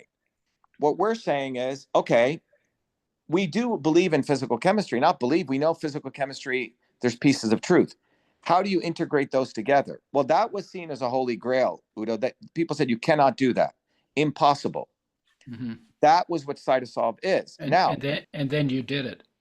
Yes. So we will show you an example because when I was doing my PhD, so I'll give you an example. Nitric oxide release, we know, is very healthy for the body in the endothelial. There are certain foods that release nitric oxide. All right. So, so when you exercise and you run, nitric oxide gets released in your body. How much of it gets released, we can do through in vitro and clinical tests, or in vitro particularly. So there were researchers at Harvard Medical School who we work with, were doing that research. How much NO is released in the vasculature. CytoSolve predicted how much NO could be released. And so one of the leading journals, Nature is a big journal, right? Quote unquote, a big journal. Cell is another big journal. So Dr. Prabhakar, if you can find those slides. So we took on nitric oxide release in the endothelial tissue. And so we did the same process. There were many, many little chemical reactions involved in NO release. So Dr. Prabhakar will bring that up. So here's an actual clinical example, right? In vitro, and in vivo, how NO gets released. So next slide, Prabhakar, can you bring that up? I think he's looking for it. Yeah. But this was important, Udo, because when I was doing my PhD, most of my PhD was pharma guys, right? And they don't really want to go down this path because, remember, they want to stay single molecule drug reductionist interventions. And my intention was to use CytoSolve for combinations. And I know when you and I had spoken earlier, I was saying, some of the stuff you put in your book, right? We could, oops, that's missing a image there, Prabhakar. You see the arginine?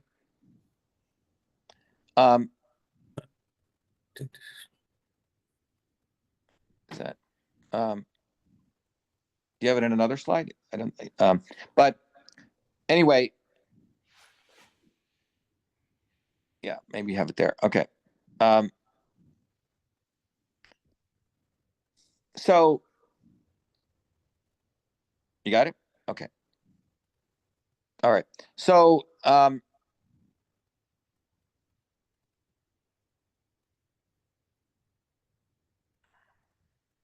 right. So so let's go down. Yeah. Yeah, there we go. Okay. So when blood flows in your, so this is a classic, not a classic one, but this is where we had the rubber met the road.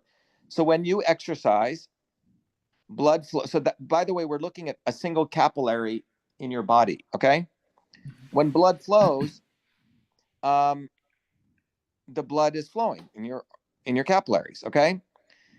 Every capillary, if you look at the surface of the capillaries, think about it as a tunnel, and imagine you're driving through a tunnel, and you look at the surface of that tunnel that's made up of a material which is cells. It's called endothelial cells.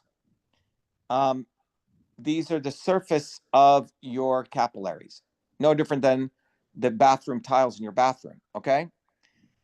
So when you exercise, blood flows through your arteries, but something quite interesting occurs. On the right side, as Dr. Prabhakar is sharing there, we're looking at the actual surface of the endothelial, and there's a very interesting structure that's called a glycocalyx.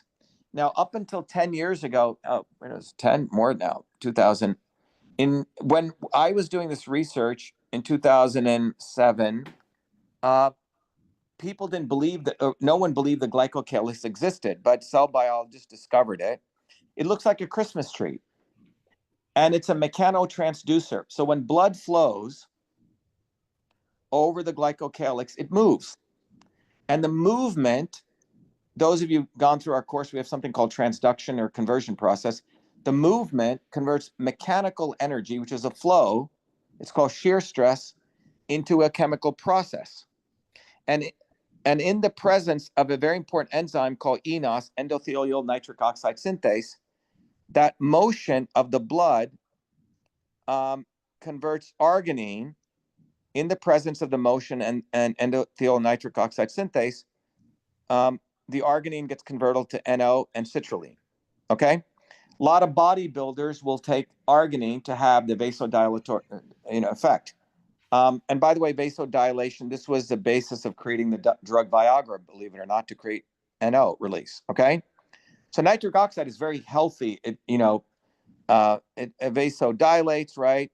Etc. Okay. But this is the overall anatomical reality. Now, if you go to the right there, all of those chemical reactions are what people talk about. All right. If we go read the literature, people have spent 50 years, 30 years, next slide, finding little pieces of these equations in different parts of the body, different parts. So if you go look at the biochemistry, people may have even won a Nobel Prize just for one freaking equation.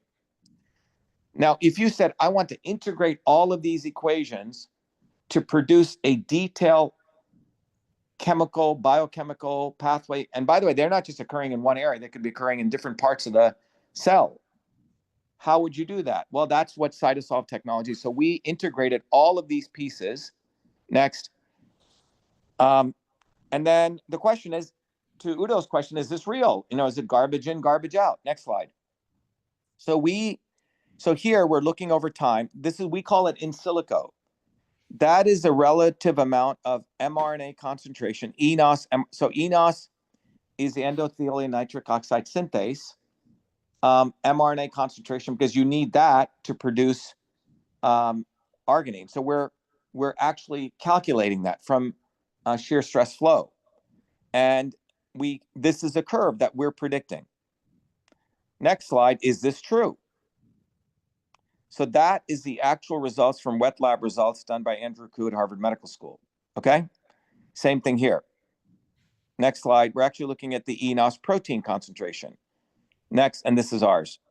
Anyway, this was then published in Cell's Biophysical Journal. Until this came out, Udo, even people on my committee and people thought you couldn't do this. But our point is, it's a lot of work. When you take an engineering systems approach, when you treat each of these as molecular machines, you put them together, you can get very accurate results. Thanks.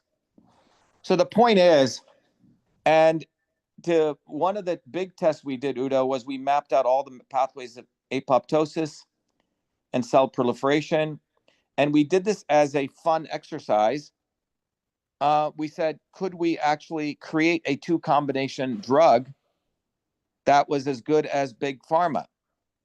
And we looked at the 270 drugs that were done for cancer, and we combined them, and we found a 2 drug combination in 11 months. And then the proof in the pudding was we submitted that without, because each one of those drugs had gone through human trials, right? But the combination we did with CytoSolve, and it was the first time that the FDA allowed that combination. And in fact, one of the directors of the FDA contacted us. They said, what you guys are doing is the future of 23rd century medicine. They gave us our allowance. And then we did a collaboration with MD Anderson, but we did not proceed to the pharma route.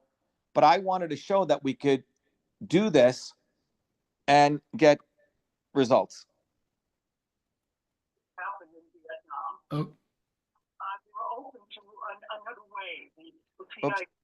Is there another question or someone else? no. Can I? Is it okay if I say holy shit? Yeah, that's what I think when we did a follow-up meeting. That's why I'm saying CytoSolve is holy shit. Yeah. This is Okay. why it's holy Thank shit, because think about the natural products industry has the real people who do really good work.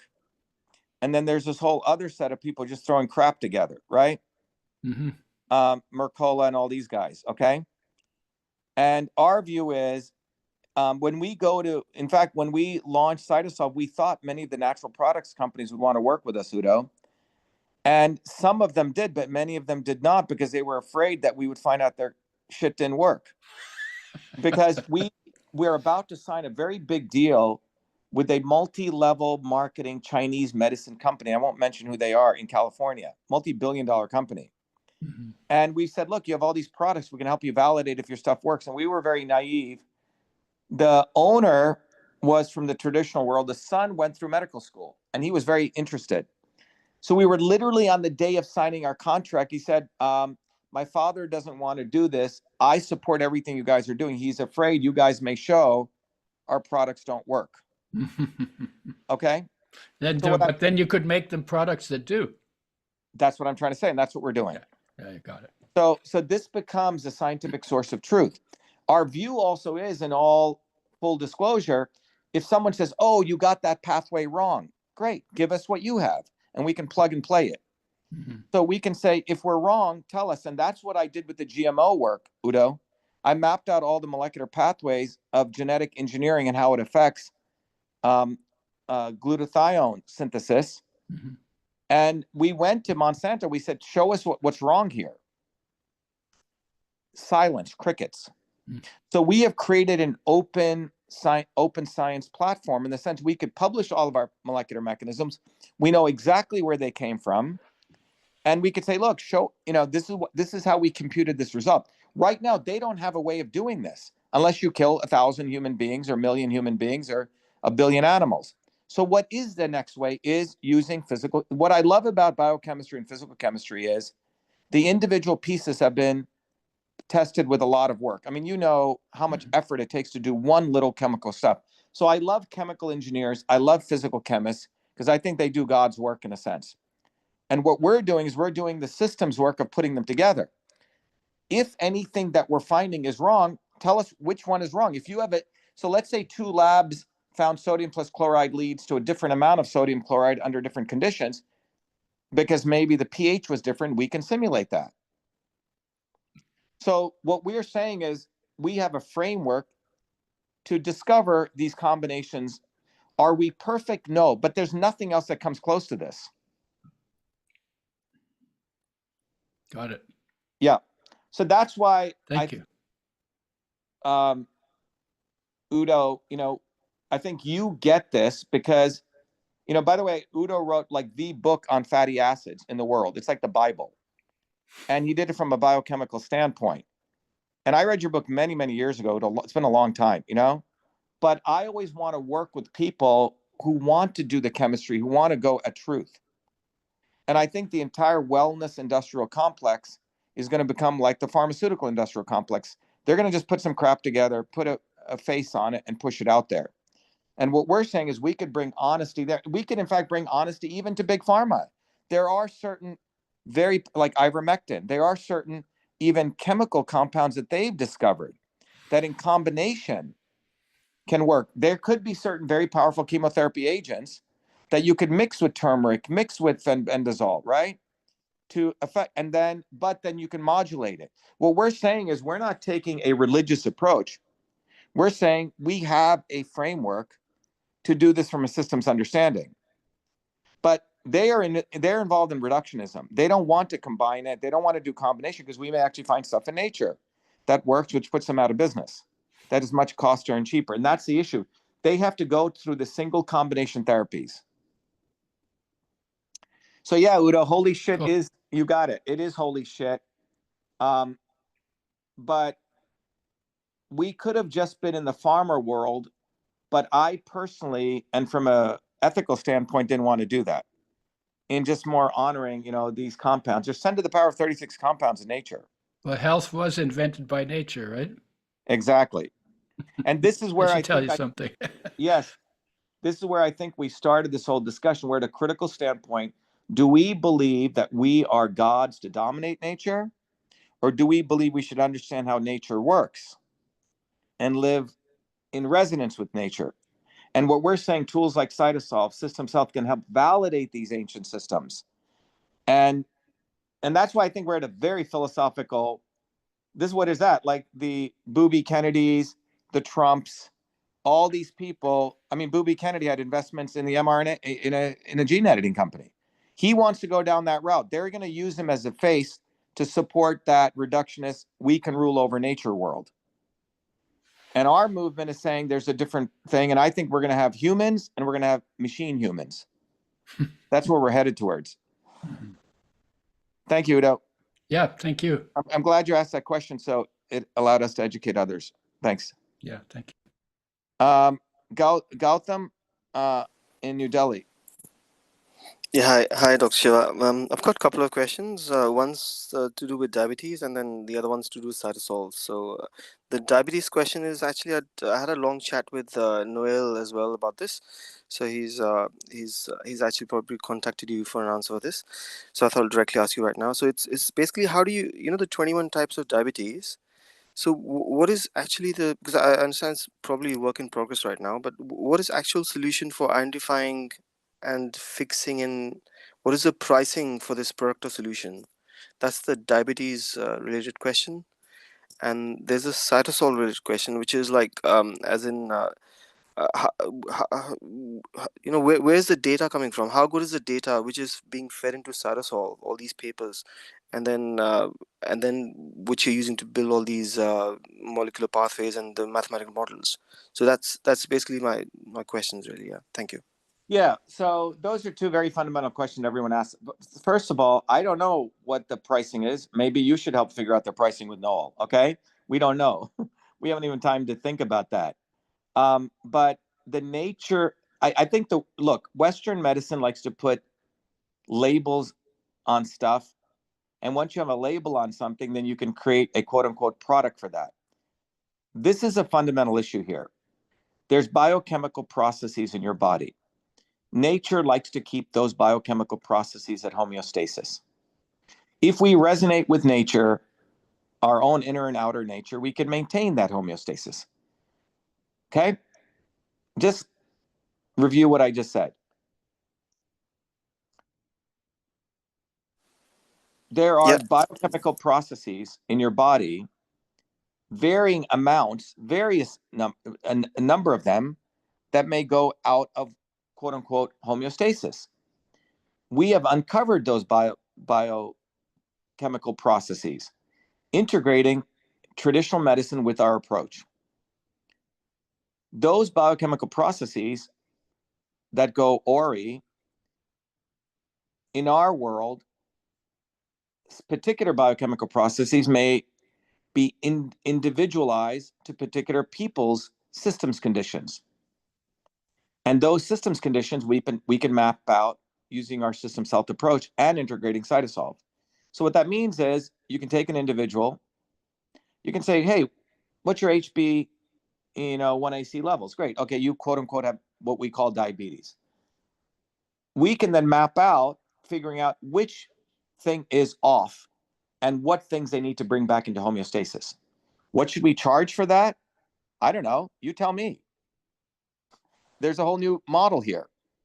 Our view is we as a community can do this. Imagine doing this for like $5, $10 a month for somebody, and they learn how to maintain their process. So the question really needs to be asked, do you want to live a long and prosperous life? What are the things you should be doing to live a long and prosperous life? Quote unquote, diabetes is a metabolic dysfunction, which is caused by you not doing stupid shit to your body. And that stupid shit to your body and different, everyone has a different body type. For some people can handle certain stupid shit. Some people can drink alcohol all day and they don't get drunk. Other people get drunk easy. So clearly there's different body type differences. So our approach here will help you identify what body type you are. And you know what? You shouldn't do a lot of that stupid shit, Gautam. And you shouldn't do that other kind of stupid shit, okay? And these are foods and things you can do to support you. To me, we're not talking about diabetes in that model. We're talking about how do you live long? Because all of these biochemical processes, if they're kept in check, you live a long and prosperous life. How much should we charge for that? I don't know, Gautam. How much do you think we should charge for it? You tell me. I don't know. You're the businessman.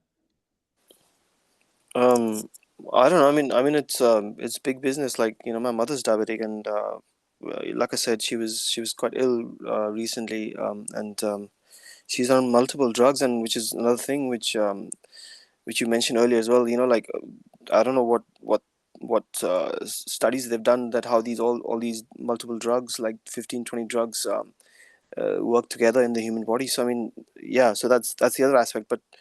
It's No, but I'm those saying is how much should we charge? We think we should do this as a community. We'll decide. Let's figure it out. We need to support our research, right? We need to help people. But I think if you look at these conditions, I don't think the drugs are going to do it alone. People also need humans. This is why we think our systems health educators are going to be key to this. So in our communities, there will be our research, there will be the interventions we come up with, there will be the personalization, but there will be other humans. Amit, do you understand? We need to create armies of humans. 40% of our movement in systems health now is ex-nurses. Nurses hate the existing establishment. I love nurses because nurses actually do the work. We are arming them with systems health, and we believe they may be the people in our communities which help people like your mom to find the personalized interaction and support her. You say? So answering your second question, yes, we don't want garbage in, garbage out. So there's good scientific research, there's bad scientific research. How do you distinguish the difference? Well, that takes a real scientist to look at the research. You have to look at what conditions the research was done, how it was done, and if you find a piece of truth, we have to make sure that truth is valid under those conditions. And we do this very meticulously. So when we're looking at a rate constant for an equation, we have to say that rate constant works under these conditions, and we annotate it in our system, okay? It's not easy. And, the way we're going, everyone here could be involved in becoming citizen scientists with CytoSolve. We could teach you guys how to actually do this and support this research. That's what we mean when I said it's we, the people, have to go solve these diseases in resonance with nature in a personalized way. They have no intention of really solving, they want to solve disease to the extent they want to give you something which will create something else, and you'll need something else, and it's ad infinitum. So, Amit, I hope that answered your question. Let's go to Edward Cordell. It's 1320. I think I mentioned, Dr. Shiva, sorry, I mentioned that was going to be the final question. We're well past over the 1.5 hour mark. Okay. All right. Noel, thank you for your intervention. I'll keep going. Noel has been forced to become my handler because we'll just keep talking to you guys. But Edward, yeah, we just want to take the last final question from Edward. Hopefully it's a short one, Edward. Yeah. Go ahead, Edward. Yeah, I'll try and keep it short. Just quickly, excuse me, on a practical note, there won't be people in every community to be able to interact, to be able to give the answers to people. So, for example, you were saying about the number of different types of diabetes. So someone comes and they're interested in your solution and what you offer. Have you any plans to produce, make a portal, something like I could see your software being used like a doctor online to be able to come and say, these are my symptoms, this is my body type, this is my blood sugar level, for example, with diabetes. What do you recommend? Have you any plans? Yeah, so we've already done that on helping you figure out your body type. So you should come to one of our CytoSolve tutorials. We're going to layer into that our CytoSolve educators. Our CytoSolve educators are going to deliver that solution. You say? So Edward, when we rolled out many years ago the self-service tools, what you call quote unquote AI tools, I don't like them. Let me tell you why. Because AI is dumb, and B, health is not going to occur with AI. Health is a collaborative effort that occurs between the healer and the person who wants to be healed in a collaborative relationship. There is a whole field called narrative medicine, Edward, that showed that we get healthy in communities. Okay? So to the extent we can do that, that's easy shit. We have the tool with your body, your system. I could give you a questionnaire. I could say, go get your H1N1. We could do that. And we will offer that. But my point is, health emerges from community.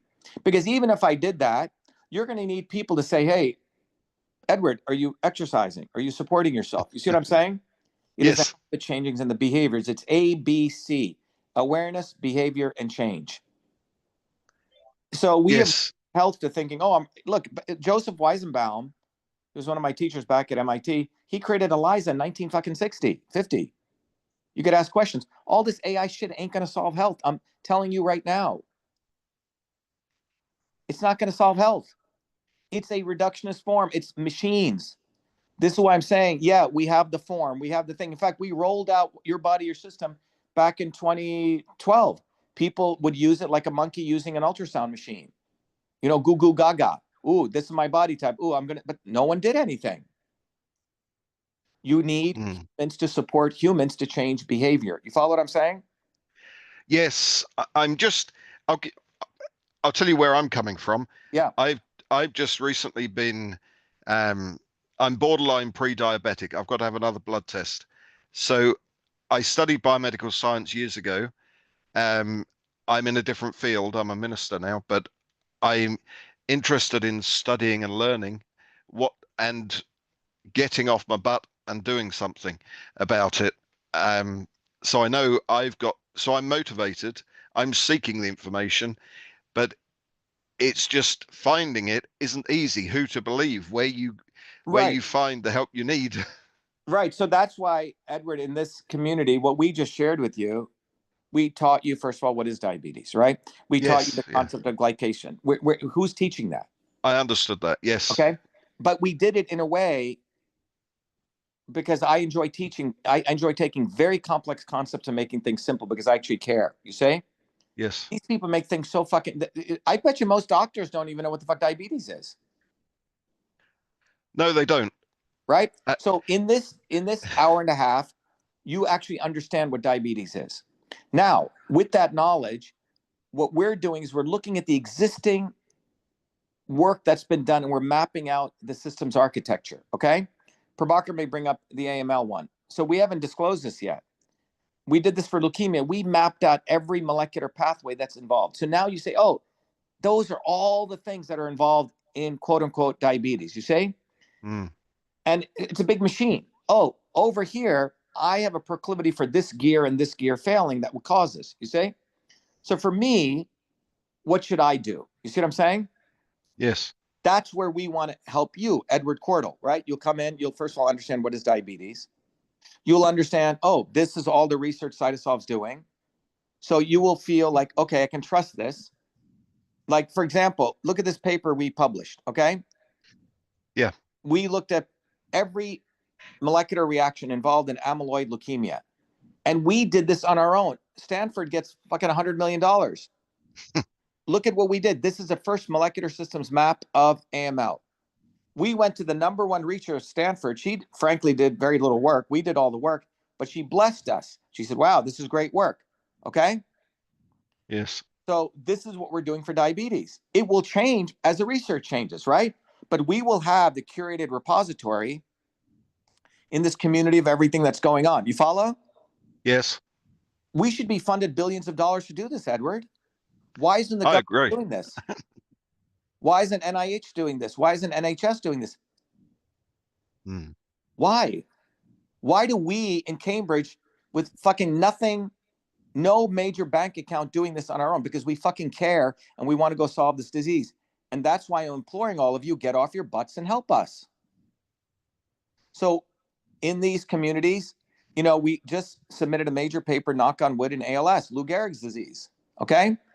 How many Lou Gehrig societies are there? How many Lou Gehrig's billions of dollars have gone into it? So clearly they're not working. You see what I'm saying? Yes. So my approach is first, nature. Number two, let's understand the molecular systems. Let's get people involved. And let's understand people have these problems, not like some institution. So in what we see is, first, we've mapped out diabetes. We're looking at the different types of diabetes. You can, and then we're going to, through our system self-educators, you'll be able to figure out what your body type is. Based on your body type, you'll figure out which of those diabetes you have a proclivity to. You follow? Which of the biochemical reactions. And then we'll say, look, you have a proclivity here. And these are the interventions, or these are the foods. These are all herbs and foods that will support you. Obviously, exercises and lifestyle, right? That's a given. Yes. So that's the funnel that we see, Edward. And you become a clinical experiment of one. You can say, wow, I tried this worked. You share that back with the community. You see what I'm saying? Yes. So you're doing it all through a community and bringing people into a community. And with CytoSolve, I you know, which is a technology they don't have, and with Systems Health, a framework they don't have. Do you see? I have created foundational platforms. The revolutionary nature of the platforms I've created will not work in the paradigm of the swarm. It is too threatening to them. It's like me telling you, hey, Edward, I created a car that can run on water. Do you think the existing industry is going to support that? No. I have to. So the guy who created the car that could run on water, he should have gone to his community. He should have become a political activist. You follow? That was a mistake. There are many inventions that have been done by scientists that don't have political movements behind them. I would be annihilated if I just tried to take CytoSolve or Systems Health and think I was going to get it out there being at Harvard Medical School or MIT. You follow? These inventions are too revolutionary. Yes, if you do it any other way, you'll be shut down, I suppose. Exactly. So when you create a real revolutionary innovation, you have to take it out of their paradigm. I would be busting my head and been bleeding on my forehead for the next 50 years, killing myself to think that some guy, or it would be overtaken and abused. You see? Yes. This is why I'm telling you guys, I invented email when I was 14 years old. I'm not your average bear, okay? I was given certain God-given talents to create. Unfortunately for them, I was also given other God-given talents to fucking hate them too. Because I hate these fucking people. They hate humanity. They hate nature. They're anti-God. They're anti-nature. You get it? Yeah. So that's the problem I have for them. So given I have these skills to innovate and create and do math and science and physics, I could have easily sold out. I didn't sell out, Edward. So I go on and do my own things. But now I've realized that I need your guys' help. Thank you, Dr. Shiva. Edward, we're at the 10:30 mark, 2.5 hours now. I recommend people to follow the links. The solutions are there. We have no reason just to sit back and watch videos and read books. Dr. Shiva just explained the reason why it's important for us to take action. These are solutions that exist already. So thank you, Dr. Shiva. Thank you guys for attending. Dr. Prabhakar, if you have any last words. Yeah, I want to thank Dr. Prabhakar. I want to thank all of you with your questions, but get off your fucking butts, guys. go become a Truth from Health Warrior Scholar, get into our leadership program. If you want to help us with clean food, we've created programs now. We are running a parallel system which is based on nature. They are running a system which is based on hating nature. That's pretty much it. Truth Freedom Health believes in nature. We resonate with nature. They don't. So there's nothing more to do except you guys roll up your sleeves and help us. We've done all the hard work. We just need more bodies to help us. Thank you. Thank you. Thank you. Thank you, Dr. Prabhakar. Thank you, Noel. Be the light. Thanks, everyone. Thank you. Thank you. Thank you. Great stuff. Thank you. Thank you. Thank you.